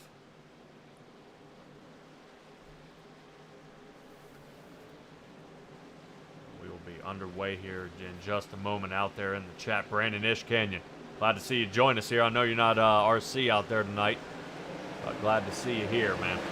All right, let's go ahead and get this one back underway. I know we're ended up with some trouble and a little bit bumpy road for a lot of our drivers, but I will say right now, if you consider points running, Chris Schaefer, Sean Grace, Brad Wetzel, Matthew Robinson, 3 out of those 4 guys right now sitting top 3. Chris Schaefer, points leader, sitting 3rd. Sean Grace, 2nd in points, 2nd on the track. And Matthew Robinson sitting 4th right now in the lead. So excellent job by all our drivers out here. And Turn 1 Racing right now sitting 1 and 2. Salty Dog, a 302. John Rayner still out there. Isaac Souse with Venom Racing in the 05. Sitting behind Brennan Lacey.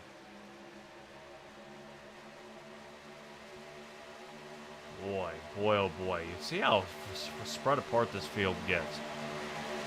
Kind of reaches back there a good bit before you start getting to Brad Wetzel. Brad Wetzel right now is trying to stay in front of Greg Parmalee in the number 4. That way he can go ahead and get a lucky dog around if a caution does arise.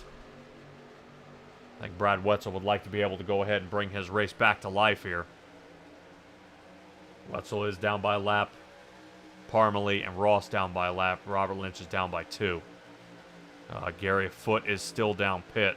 6 minutes down there. I think that huge shot he had during the caution definitely is going to put him way back. Definitely taking a look at it here so far. We may, if we end up having a caution, see if we can talk to some of our drivers down there. Yeah, talk about close, close, close. I don't know who quite led that lap, Schaefer or Robinson. Definitely close on that one.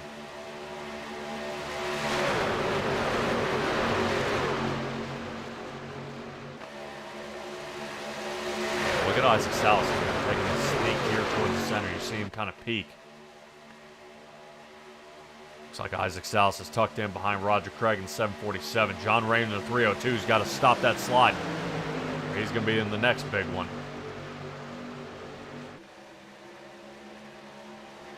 Everybody came down pit. Roger Craig had an 18-second pit stall time the last time down. New tires for Mr. Craig. In the 747 out there in the chat, Brandon Ishkane saying top line is the way to go if they can hook up, but most don't like pushing in the corner when it can be managed the trucks roll. I would agree with you. We saw Brad Wetzel and Kyle Moonen, those two guys pushing, and they ended up trying to get turned. Kyle Moonen ended up flipping bumper over bumper, front bumper, rear bumper, flipping that way. And Wetzel got some massive damage to the front end of his truck. Isaac Salas may have to calm it down just a little bit here, as you saw he took it 3 wide that one point. And it's one thing here I know, especially out there in the chat for any of our fellow asphalt racers, it's when you get to these super speedways, it's all about patience and finding the right time to strike. You just got to sit back. I mean, speaking of right time to strike, look at John Hine. John Hine has fought his way up 13 positions now. He's sitting 9th. Brennan Lacey has brought his race back after an early wreck, sitting here at least in the top 5, up 19 positions. This is perfect for a lot of these guys. Sean Grace up 17 positions in the 27. And those two guys, I believe, made contact. Those guys are the ones who connected earlier in the race. And now they're side by side in the top 5. So there's plenty of opportunity here, but it looks like Schaefer's dropped down in front of Matthew Robinson, taking the lead from him, and turn 1 racing right now on the inside line 1 and 2.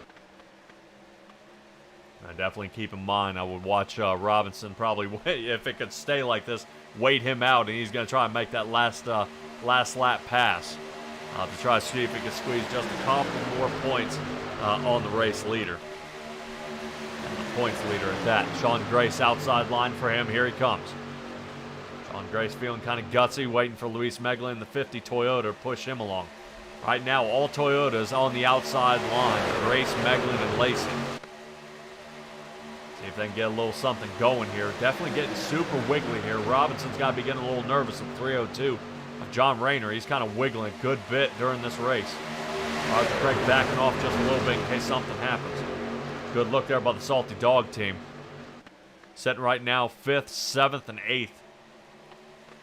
These guys are going to be trying to go for a gold dog bone here. See if they can make a peak. If I'm not mistaken, I think I took a look out there at the C2C Lounge. I think Marty Zakala got himself a gold dog bone out there for racing with the guys.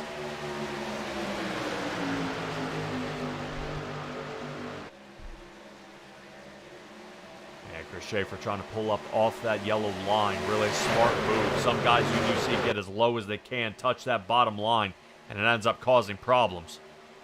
Definitely not what you want to do. Let's take a look at a spotter angle here. You see that inside line. So once they hit that aerodynamic bubble, they all of a sudden get a huge burst of speed. If they can lay off each other just a little bit and then be able to pick up and give each other a nudge, it'll get that inside line pushing a little farther forward. And get John Rayner at least in the 3rd, but no rush. Still got a good bit of race left here to go. 26 laps left in this race. You see what I mean? See how that inside line, how everybody's kind of wiggling back and forth a little bit? Especially when you're on the outside line, you almost, some of those guys kind of get locked in and start staring at the wall. Last thing you want to do is start tracking, lock into it, and then boom, you're in it.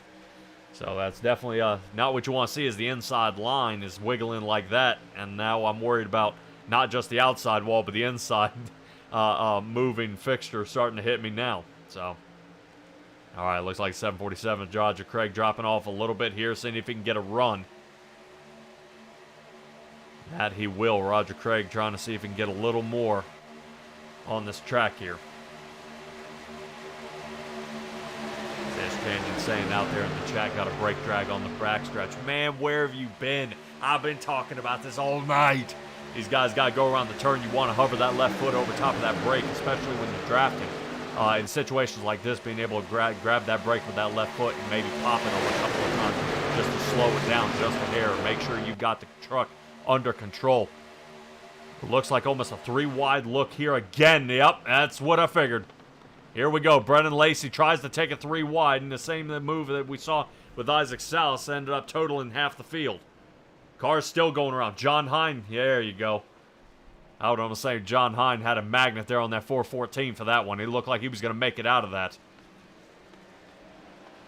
And I think return that favor. Brad Wetzel's caught up in that. And I don't know who was not involved. Right now, Schaefer, Robinson, Grace are guarantee how happy they are in the top 3. So, hold on just a moment. We'll head to a caution replay and let's figure out what happened and what made Brendan Lacey decide 3 wide was the best idea.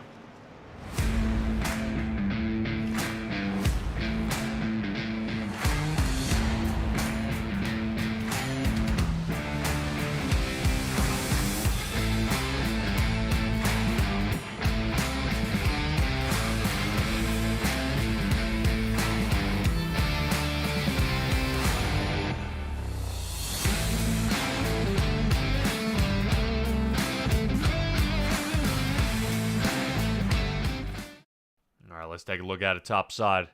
I'm assuming everybody may or may not come down pit road and try this one out. Let's take a look at what happened.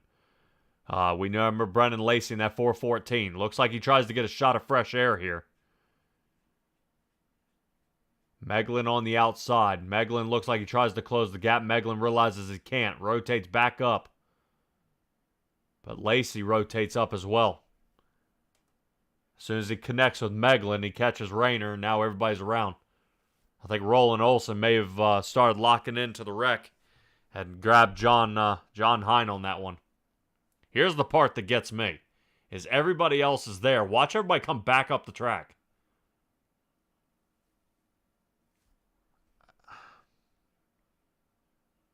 Yeah, so the ones that did make it aren't.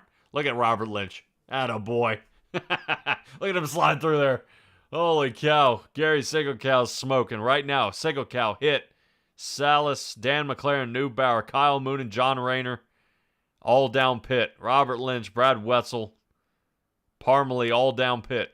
Holy cow. Yeah, some of these guys just got absolutely massacred on that last run. Absolutely massacred.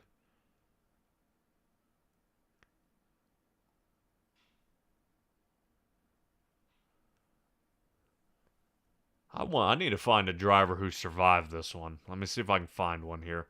And what I was kind of looking at is to see if I could find Robert Lynch. Now, we saw how he made it through there. Now, let me see if I can find a good angle on the top. And let me see if we can ride along with it.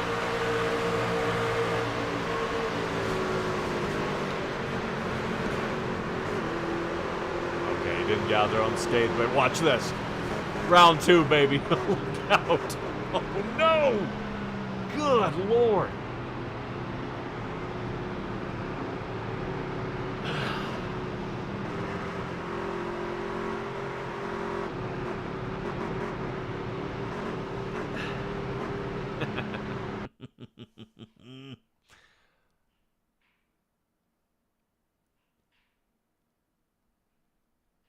I think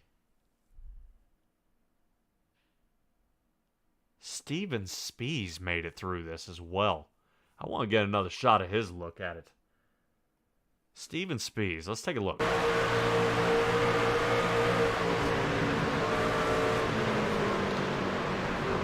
He's going to clear that mess. Oh my gosh.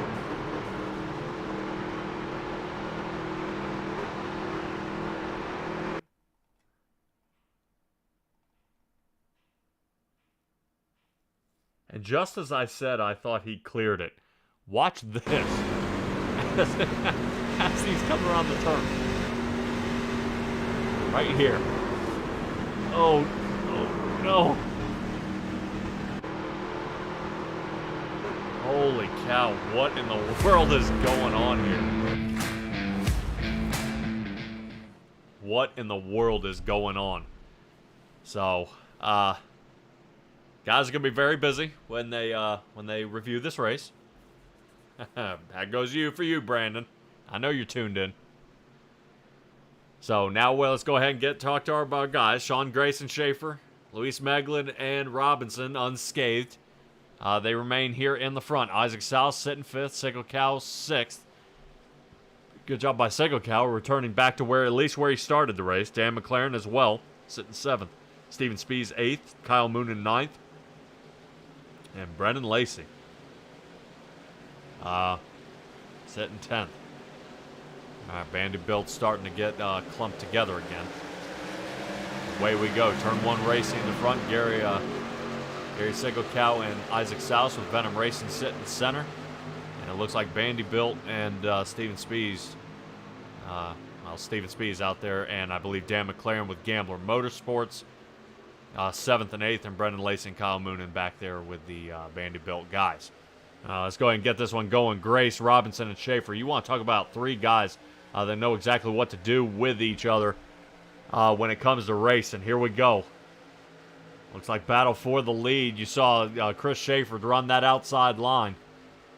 Got to run behind Robinson. Robinson gives a shove to the 27. That is exactly what you need to do. 15 of Matthew Robinson giving that 27 a shove. And now watch Schaefer start falling back here if Meglin doesn't figure out how to get connected back to him. Interesting enough, some of these guys coming back down pit road again. Jack Hitt, Butch Baker, Connor Ross, and Roland Olson on their way back down pit. I would probably say that is probably a jump on the restart. All of them have been black flagged. We'll see if any of them pit. They are down pit. I would assume sides don't come up. Yeah, they're serving a penalty here. All right, let's rotate back to our guys here on the backstretch. Schaefer on the outside. Gary Sigel Cow sitting 3rd. So watch Sigel Cow kind of rotate up just a little bit, stay off the paint. Good job. He'll be followed by Steven Spees in the 55. All right, now Isaac Salas watching his teammate drive away from him. Inside lines holding up here so far. Yeah, definitely out there in the chat. Yeah, it's definitely time to go green the rest of the way. Sigel Cow has got to have his head on a swivel. Makes contact with Spees. Spees tried to drop low. I would probably say Spees might not know. You can't pass below that yellow line, but it looked like Sigel Cow had rotated up. When Sigel Cow rotated up dead center, Spees took the attack and was going to have him send him on back. But Sigel Cow makes contact with Spees. Spees able to drift how we saw in the pro late models. Keep that truck underneath of him. And he's going to now be able to continue this race, no caution, and actually re-attack here. I would expect Spees to probably see if he can find a seam here and get through. But Isaac Sauce closes the door as Spees wants to find some room. Spees starting to get upset. Watch, keep our eyes on him. We're going to keep our eyes on him. There's something fishy's going on this turn here. Right now, that 55 machine is starting to really push Gary Sigel Cow. I know Sigel Cow is a little nervous. He is up front. But here it is again. Now to the outside. There it goes. That's exactly why I stayed here. No caution. So Sigel Cow gets turned. And he's able to stop it before he hits the wall. All right, rotating back up to Steven Spees. Spees now getting behind Chris Schaefer. Yeah, I had a feeling that was coming. Spees definitely won some room here. And was starting to really put the pressure on, and Gary wasn't quite holding his line.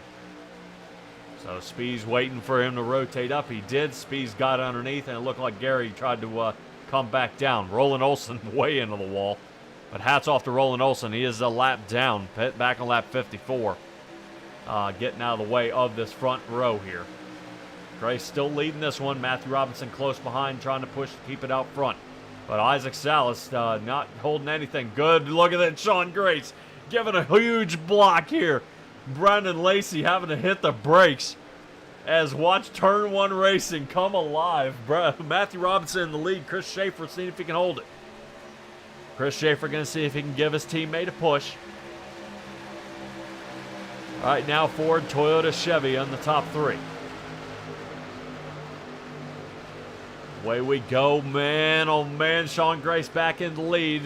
Grace has got to be nervous. Lacey's a pusher.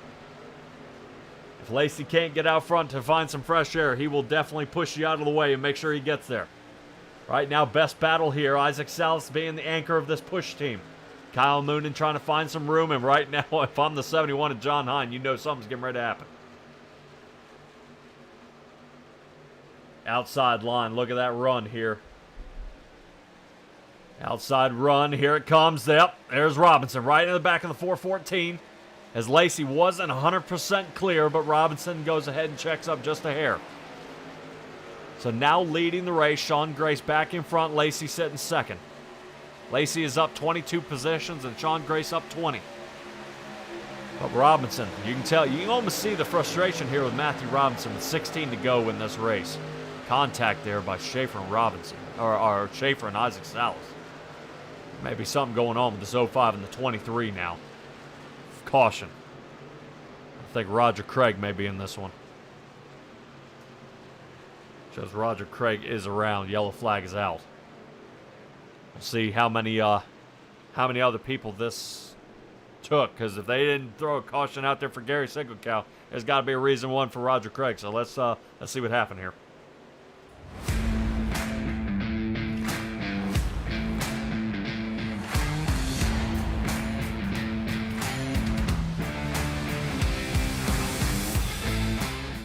Let's take a quick look at it. Top side. 747 of Roger Craig here. Boy, look how loose John Hine's getting here in the back as well. Yeah, everybody kind of seesawing there a little bit. Yep, Robert Lynch kind of pops him a little bit. Robert Lynch trying to get out. Robert Lynch into the wall. Collects Parmalee. There it is. That's the caution. He's facing backwards. Parmalee survives. Robert Lynch has some damage. Somehow John Rayner got in that. Let me figure out where John Rayner came out and why he's around. I thought John Rayner had cleared this.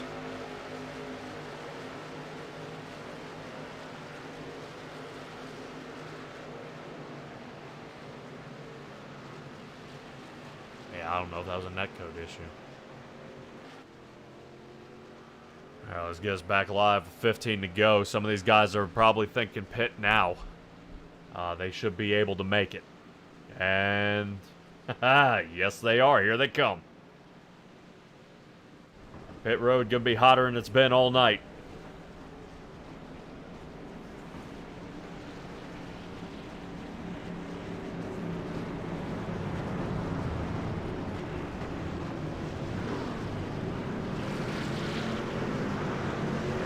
Drivers trying to figure out what the best line is, what's a good time. Is it a good time to take tires now?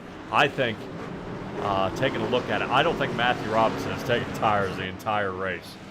It is a super speedway, so I would say he's probably down that 85% mark.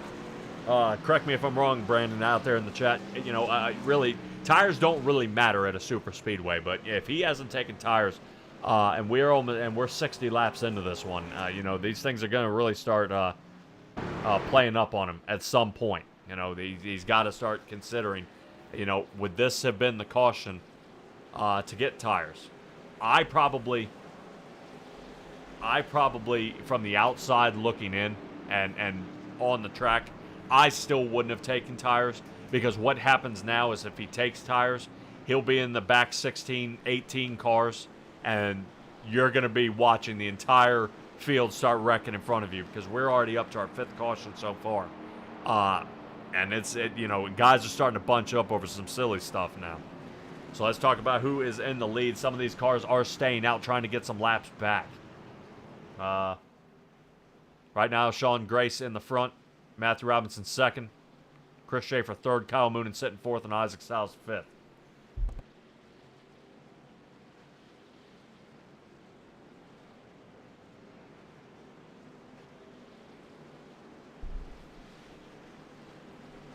Alrighty. I also do want to mention out there, guys, appreciate you guys joining us here at C2C and the SimTrax broadcast and with me as well. It's Valentine's Day, and you guys are here watching these guys race. Some of these guys are taking a little time away from their wives and girlfriends out here to put on a great show for you guys. I know we're ended up a little bit of a tangle up. Some guys have a little bit of damage, but that is okay.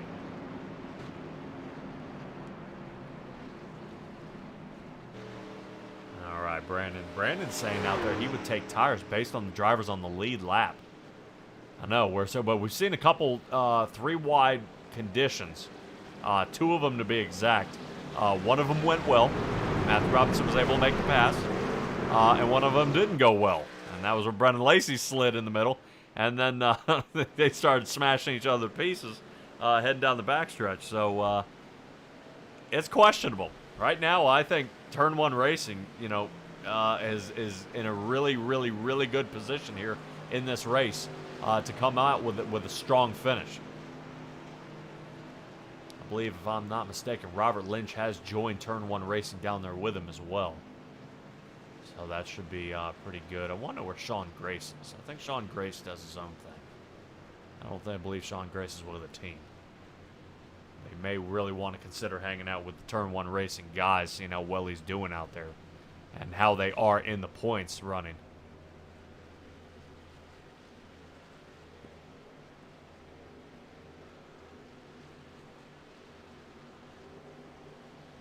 Boy, oh boy, oh boy. I would love to see this thing go green all the way to the end.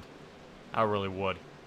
So he's calling his money on McLaren. McLaren's sitting back 8th position. Sean Grace is going to take us to our next restart here. Sean Grace in the lead. Matthew Robinson second, but he'll fall down to third. Chris Schaefer will have the run. Unless Kyle Moonen can get up there and give him one heck of a push. There it is. Here he comes. Yeah, I think what you see sometimes, you see how these guys are wiggling a little bit. They get tracked. They start staring at the guy in front of them. So when the guy in the front wiggles a little bit, the entire line wiggles. And they start moving around all over the place. Matthew Robinson regaining the lead here, but we'll see for how long. As Kyle Moonen's falling off the nose there a little bit. Ooh, drops him. Moonen now going to be pushed by John Hine. And I think that's actually... Uh-oh, yep. Oh, no.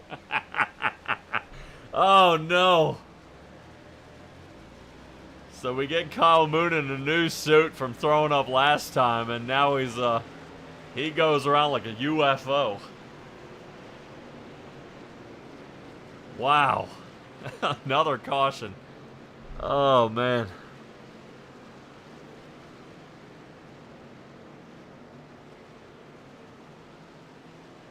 Yeah, John Hine heading down pit now. He's smashed up. I think Roger Craig's got a bunch of damage on his racing truck. Some of these guys may be out of it here. I think we're running out of fast repairs. All right, let's take a look and see what happened.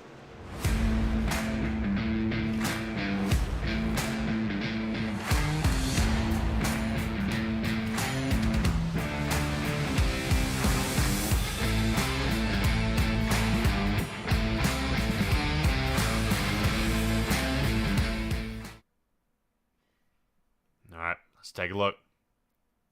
See what happens here. Because we kind of saw how Kyle Moonen was getting a little bit out of shape, rotating up toward the top.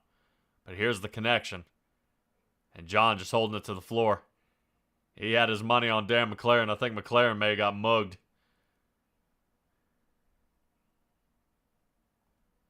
Yeah, Dan McLaren, there he is backwards looking at Gary Singlecow. But man, he's going to be able to spin it around and head straight down pit road. He should be able to get that one fixed. See if any of our other drivers ended up getting in some trouble. Oh, he doesn't. Comes back out. Okay.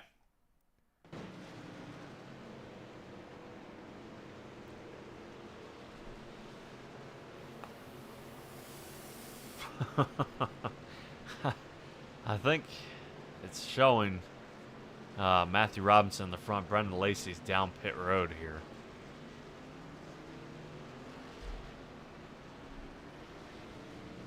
Don't know if something has happened to Mr. Lacey.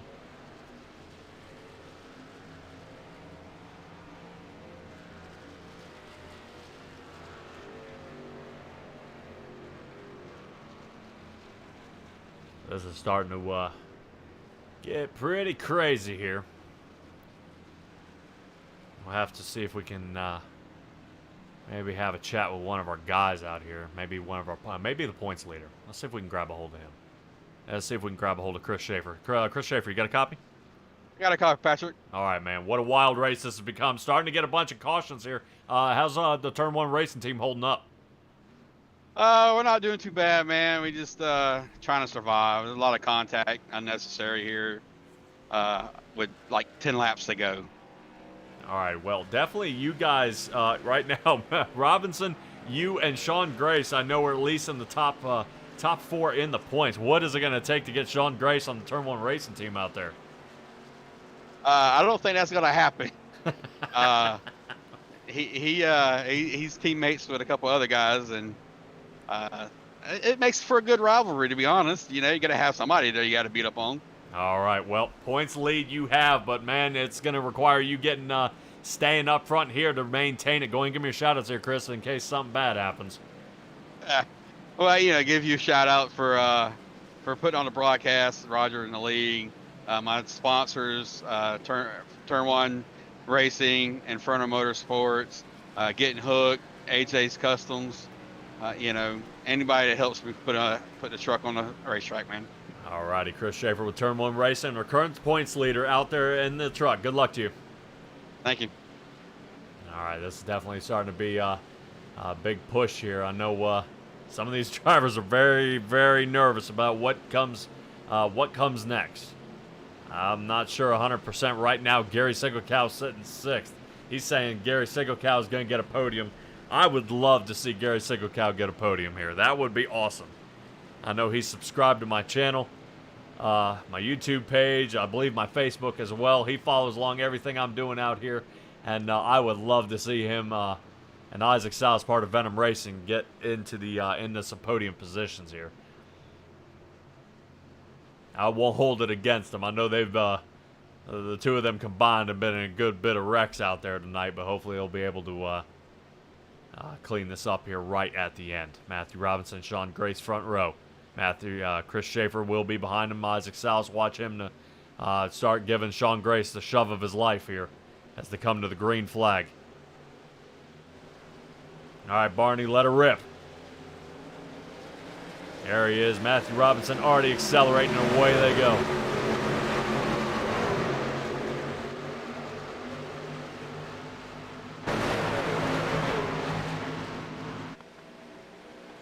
Turn 1, here they come.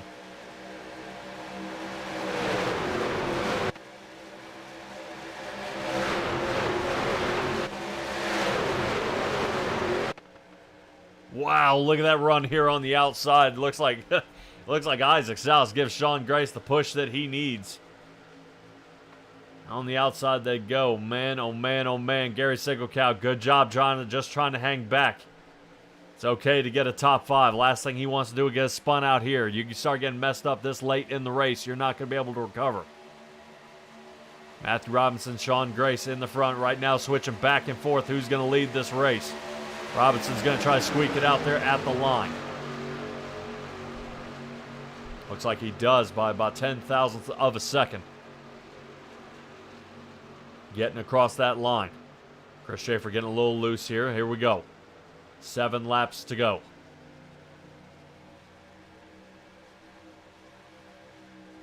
Right now, race control's on their edge of the seat as well as Barney. He's probably hoping that yellow flag's been put away in the barrel. And he'll have the white flag out before we know it. Right now, Luis Meglin trying to see if he can find some room. Once again, Gary Sigelkow is getting loose. We see him way top line. Luis Meglin thought about sending it 3 wide, but thinks the better of it.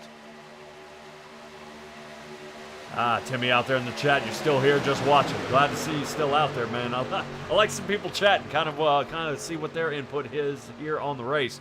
Sigelkow looks like he's sneaking out just a little bit, try to see if he can get some air to the nose of this truck. I don't know with the damage on the. He's only got damage on the side, not on the front, so he shouldn't be running an overheat issue. But back and forth these two go. Now here's going to be the battle of the race. Sean Grace being pushed by Isaac Salas and Matthew Robinson being pushed by Chris Schaefer. But in the midst of all this, Kyle Moonen is getting what he had coming to him there, sending it 3 wide down the backstretch all the way through 3 and 4 here, and gets caught right there on the front of John Rayner. And John Rayner looked like he was staying as solid as it could be.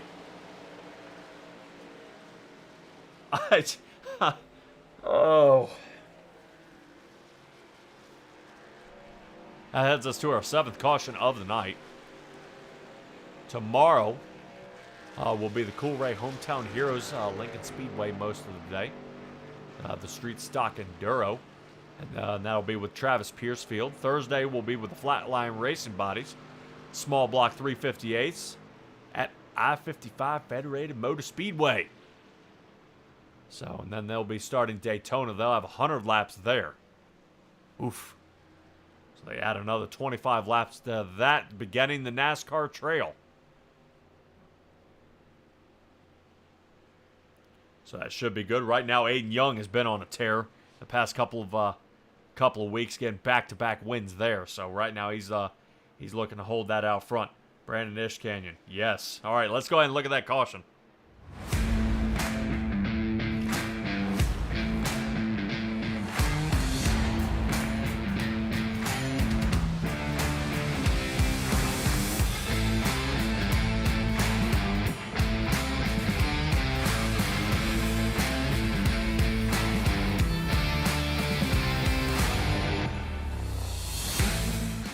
I actually want to see where Kyle Moonen comes from starting this one off. Because he all of a sudden decides right here, right before the turn, right when they get going. Right there, they make contact. Let me see if we can find a little something more here. Trying to rotate in a different direction. And see if...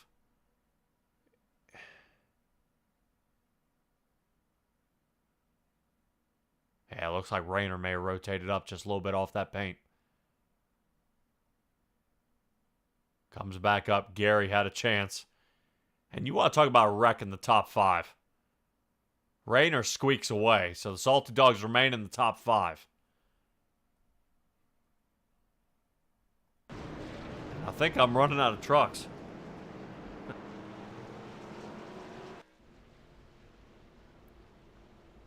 Looks like Kyle Moonen down pit road now. He may be down there for a while. Kyle Moonen and Brennan Lacey getting both of them taking pretty good licks here tonight.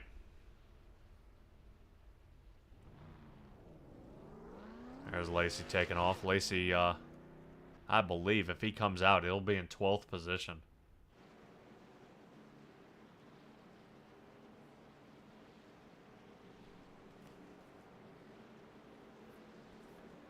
I think the part about this race that makes it interesting is Brad Wetzel is sitting 6th. After being a couple laps down, is now sitting 6th and has a chance of getting up front. And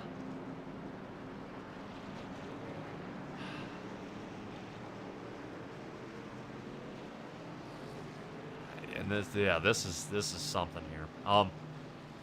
But Matthew Robinson and Chris Schaefer are going to line up 1 and 3 again. Sean Grace and Isaac South are going to line up 2 and 4 again. John Rayner will be sitting 5th, and Brad Wetzel has battled all the way back. And talk about sticking it out. He has waited this entire race to get back to this position. He's up 14 from where he originally started. And if Brad Wetzel can get, let's say, 4th, you'll have your 4th top points getter in the truck league battling it out for the top 4. So that's going to be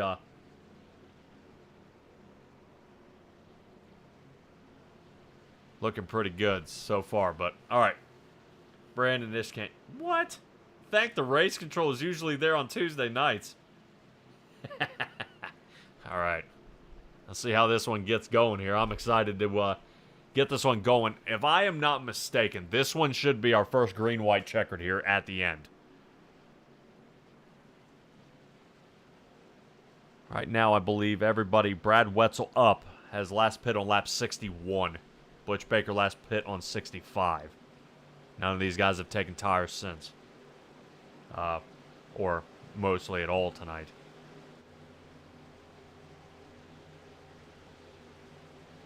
I know Isaac Salas has taken tires tonight. All right, Barney. Let's see if we can fly this one last time. 2 to go at the line. White flag next time by Chris Schaefer and Sean Grace. Holy cow, what in the world was that? Looked like there was a little word on that one. Sean Grace pushed all the way down to 6th place now. That moves Robinson, Salas, Schaefer, and Rayner. Not 110% sure what happened there, but that's exactly what Schaefer wants. Let Isaac Salas float toward the top and leave him out there. Perfect move here so far. Let's take a look at it. Oh, Dan McLaren. Yep, here it comes. Isaac Salas about to be tested. Dan McLaren giving the shot. Ish Canyon, your bet might still be on. Sitting 4th. Dan McLaren holding nothing back to the floor. He is not going to let up. Yeah, still moving here. Salas in the front. Dan McLaren, I guarantee you, won't stick with Salas all the way to the end. White flag neck this time by. Here we go. Matthew Robinson still in the lead. This is going to get a lot closer than you guys think. Right now, coming out of 2, Robinson still in the front. Chris Schaefer still leading it here. Chris Schaefer in the Chevrolet, trying to see if he can outrun Isaac's Chevrolet. But no can do. Schaefer going to try to push his teammate to the front. Here it comes. Venom Racing in turn 1, side by side. What can we do here? Dan McLaren. Watch Dan McLaren. Hopefully he doesn't push anybody out of the way. Dan McLaren trying to see if he can squeeze just a little more here. I think he's landlocked. But he may try to do it. And he does. Holy cow. Man, why do I feel like I've seen this before? Sean Gray squeaks out the win. Right at the end.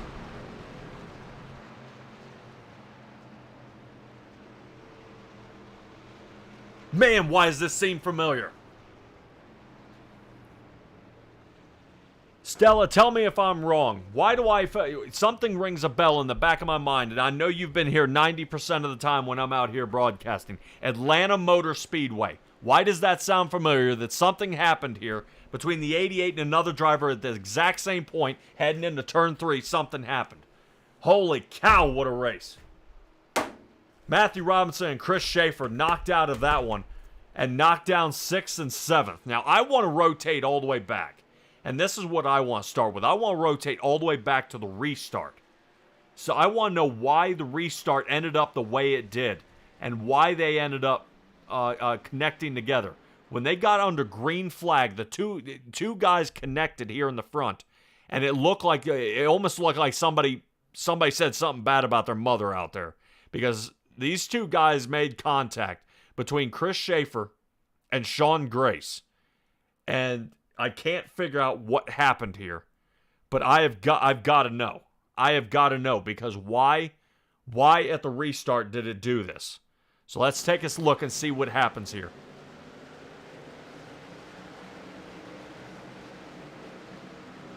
Yeah, Sean Grace looks like he comes down on Schaefer. Okay, that's what happened there. Isaac Salas shoots the gap. Okay, good. I just want to make sure it wasn't anything bad that happened there, especially right at the end.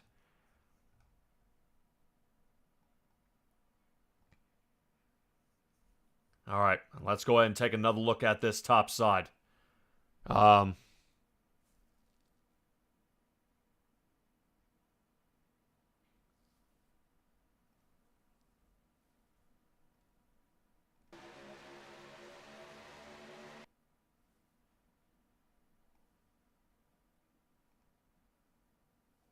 Yeah, right there. And I think Dan McLaren, when he slides inward, we saw this before with Kyle Moonen. Watch how he slides inward, catches Isaac Salas, turns him. Catches both the turn 1 guys here. And give it to Sean Grace for going underneath. Now, I would question as well. Here's going to be the next one. And I'm going to rotate it back on this finish. And let's make sure, because I know some people will definitely keep their eyes out for this.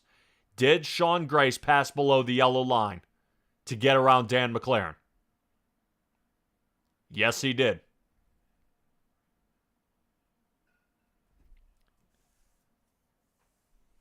All right.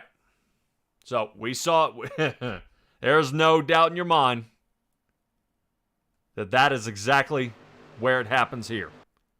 So we'll get in hold of race control here and double check, because right there is exactly what you see. That is a pass underneath the yellow line. And I don't know, like I said, I don't know if the win goes to Sean Grace in this one. So if you guys hold on just a moment, and we'll try to see what happens out here, and let me see if I can get a hold of RC and figure out who won this race.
All right, ladies and gentlemen, we are back. Third place finisher Butch Baker in the 97 Ford. Man, what a wild night it was here tonight. Did you think you would have a podium finish here? No, not at all. I mean, I was up and down, and man, it was crazy. It was tight racing, and didn't know what was going to happen at the end. I was hoping, but you never know at Daytona, and I just happened to sneak through, and things went my way for once. Yeah, well, at the pile-ups, one after the other, man, you're just able to squeak through, and I'm very glad to see that somebody from Venom Racing got a chance out here and was able to squeak into the front, man. Definitely 7 positions up here at Daytona. It's easier said than done. Yeah, it's very nerve-wracking. You have to be patient, and you got to have a lot of trust in the guys around you, and just keep your wits about you, and have some strategy and a lot of luck. And we had some luck tonight, and here we are on the podium. All righty. Well, if you weren't satisfied with this super speedway, we head to Talladega next week. So much of the same.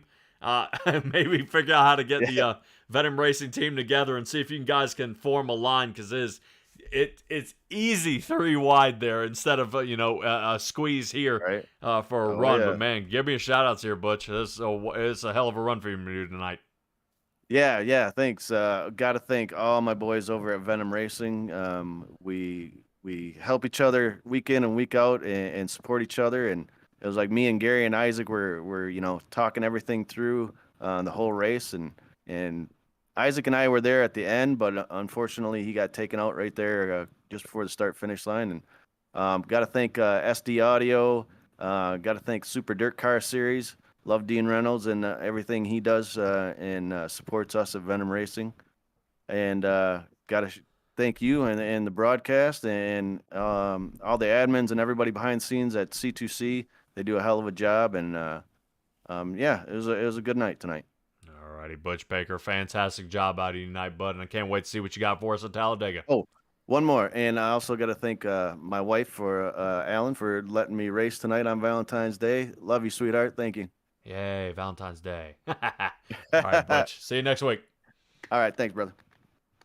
All right, everybody, Butch Baker. That rotates us to Dan McLaren. He's going to be a big talk here on this one, and we'll we'll kind of get his side on this story for the end of this race. Dan McLaren, you got a copy? I do. All right, man. You know a lot of talk on this one, especially from that '88 Toyota. Talk to me through these last couple of laps here, because I know out there in the chat, I believe Brandon Ishkan had money on you winning this race. It's Daytona, man. Last 5 to go, countdown all the way to 1. Everybody's wide open. Like nobody's gonna lift. I really wanted to push Isaac to the win. I was glued and I wasn't gonna lift, but that was a heck of a finish. Yeah, it was definitely wild from this angle. I wasn't sure. A lot of guys getting wiggly around there toward the front. Any idea why some of these guys would get so loose? When you go in to push someone, you have to line up dead square. If you're off by an inch or two, it'll just upset the truck and guys will get loose, and some guys, they're just not ready for it, and it's just timing, and you got to line up nice and straight. But all in all, I think everybody did a pretty good job on we had a few good green flag runs, and so hats off to everybody on that. All right, man. It just sucks for the 15 and 23. Like they were up there pretty dominant throughout the whole race, so I hated for it to end like that for them. Yeah. Well, we definitely saw that, because I saw the two you guys push on the outside and really giving Isaac Souse a heck of a run. It looked like he may have had a heck of a shot, but he ended up going from first or second place down to 10th, unfortunately, on that last roll there, man. But man, Talladega is where we end up next week. Much of the same heading into that super speedway. Yeah, a lot more room though, so you can plan your moves a lot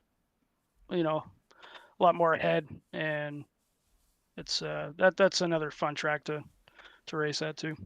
All right, Dan, go ahead and give me your shout outs. All the guys at Spartan Racing, VMR Wraps, WeldStar Custom Fabrications, Roger and all the fellas behind the scenes for putting on this league, and you guys for doing all the broadcasts week in, week out. All right, Dan McLaren. Good luck to you, and hopefully we'll see you next week. Thanks, man. All righty, everybody. And we're taking a look at, I had a little chat with RC as we were getting the podium guys squared away. The race winner is Sean Grace. And I wasn't sure. I wanted to be 110% sure exactly who was the winner of the race. From what they said, it was an iRacing deal pushed toward the bottom. And it looked like Sean Grace did not go under the yellow line on purpose, because it showed that Sean was trying to wiggle, trying to get around him, and ran out of room. We saw what we saw up here, and then we'll get a little bit of Sean Grace and see what he thinks. All right, Sean Grace, you got a copy? Yep. All right, man. Definitely a wild finish here at the end. You were really in the back of the pack. Talk to me about the restart here. A little contact there with Chris Schaefer ended up pushing you back to 6th place. Yeah, I don't know what happened. I think we were just trying to stay close to each other, and I think we got caught together, and it just started driving us toward the wall, and I just kind of had to yank off of him and lost a bunch of spots there. But, it was probably a blessing in disguise, honestly. Yeah, well, definitely, especially here at the end. Watching how that one got underneath. How did you know to right here at the end? Just intuition or whatnot, saying when Isaac Salas was sideways, you slid underneath Dan McLaren and brought home the win. I didn't even really know what happened until we were kind of crossing the line. When we were crossing the line, I was kind of looking around. I'm like, I think I just won. Yeah, I just won. All right. So I guess it was more intuition than anything. Just wait for them to wreck and find somewhere to go. That's why I was at the back most of the race. Usually my MO here is to just stay away from everyone and not lose the draft. Yeah, not too many wrecks here in the first half of the race. But let's talk about points. This will be your 3rd win here so far. Right now, you'll be 3 for 9, so you're batting 33% here at the track. In the C2C league, it's looking pretty strong for you so far, because I believe where Schaefer placed in 7th, this should have you assume the lead. I didn't realize it was that close. Schaefer's been really consistent. I've either been kind of checkers or wreckers lately, so should be fun all the way to the end, All right, man. Yeah, Schaefer with 4:31 starting this race. Sean, you are with 4:24. So very, very close. Then there's a pretty big separation before Brad Wetzel is at 3:49. So really, it's the two of you guys battling it out here up toward the top. He's going to be probably putting on his best game heading into Talladega next week. Everybody says much of the same, like what you had here tonight. Super speedway style kind of racing. Any other insight? You kind of agree with that? Yeah, you just gotta stay out of trouble and make sure they're at the end. I didn't realize we were having 2 super speedways in a row, so that ought to make it really interesting. Yeah. That was a long race compared to, I mean, most of them. It seems like we do 75 laps or so at, any of the tracks, but 75 laps at Daytona or Talladega, that gets up there. Yeah, I think it was 50 laps at Talladega is what we're looking at, and then after that we head to Vegas. Okay. Oof. Looking forward to it. How many races are left then? We got... Yeah, it should be 12 weeks. So you only got a couple more left here. Yep. Need to stay consistent, I guess. Oh yeah. Well, definitely now is the time. So give me your shout outs and let's get you, and you got to talk to me. What team are you on? I'm with the Vanderbilt guys for the most part. Oh yeah. No, you are. Yep. Oh yeah. Yep. Where? I'm in the dark side. Oh my gosh. Where's that on your truck? They haven't made me one yet. I don't know if they want to claim me because I beat them too much. I don't know. Oh boy. All right. Well, I wasn't sure, man. I was gonna say the way you guys race, I figured you'd be with Turn 1 Racing. I didn't realize you were claimed. But Sean Grace, give me your shout outs here, bud. Oh, I gotta thank Isaac Salas there for he was trying so hard there at the end to push me. He almost got the win when Dan was pushing him. He wanted to be pushed, so can't really put too much of the blame on Dan. Definitely got to thank Roger Craig for all he does. Chapman for sponsoring. We had a fill-in admin tonight. I cannot remember his name, but he did an excellent job. Oh yeah. Jack Hitt and John Hine were our RCs tonight. Okay. Yep. Yeah, awesome. But both of them got pretty mugged up here right at the end. John Hine ended up with 21st and Hitt down at 14th. But man, it's hard to wave black flags and get people doing the right thing and race at the same time. I don't know how they do it. Yep. All right, Sean Grace, appreciate you joining us here tonight, and we'll see how you end up next week. Thank you. All right, everybody. I broadcast what we see out here and definitely gave you guys the best of what we got. RC down there did say his pass underneath the line was legal. Out there, Walter Mahoney definitely says he's cheating. Definitely, if he is from Vanderbilt, he's got to be cheating. Sean Grace up 20 positions, so he'll be our hard charger of the night. Fantastic job, guys. Don't forget to tune in to C2C Net tomorrow. If you're up for some more dirt racing, those guys are going to be putting it on at Lincoln Speedway for the 305 360s and the 410s. Then you guys will stay with Travis Pierce Field on Thursdays for the Flatline Racing Bodies at I-55, and then they head to Daytona. Should be an awesome run. That should, like I said, that should be the start of their NASCAR trail if it hasn't already started. If you guys are tuning in to me, SimTracksBroadcasting.com, that's where you'll be able to find me, and it should be a good one there heading into that one. But once again, we're going to go ahead and sign off here with SimTracks Broadcasting. I appreciate you guys joining us, and this will be a heck of a run. This should be a good one here. Thanks for tuning in. Like, subscribe, and I will see you guys next time.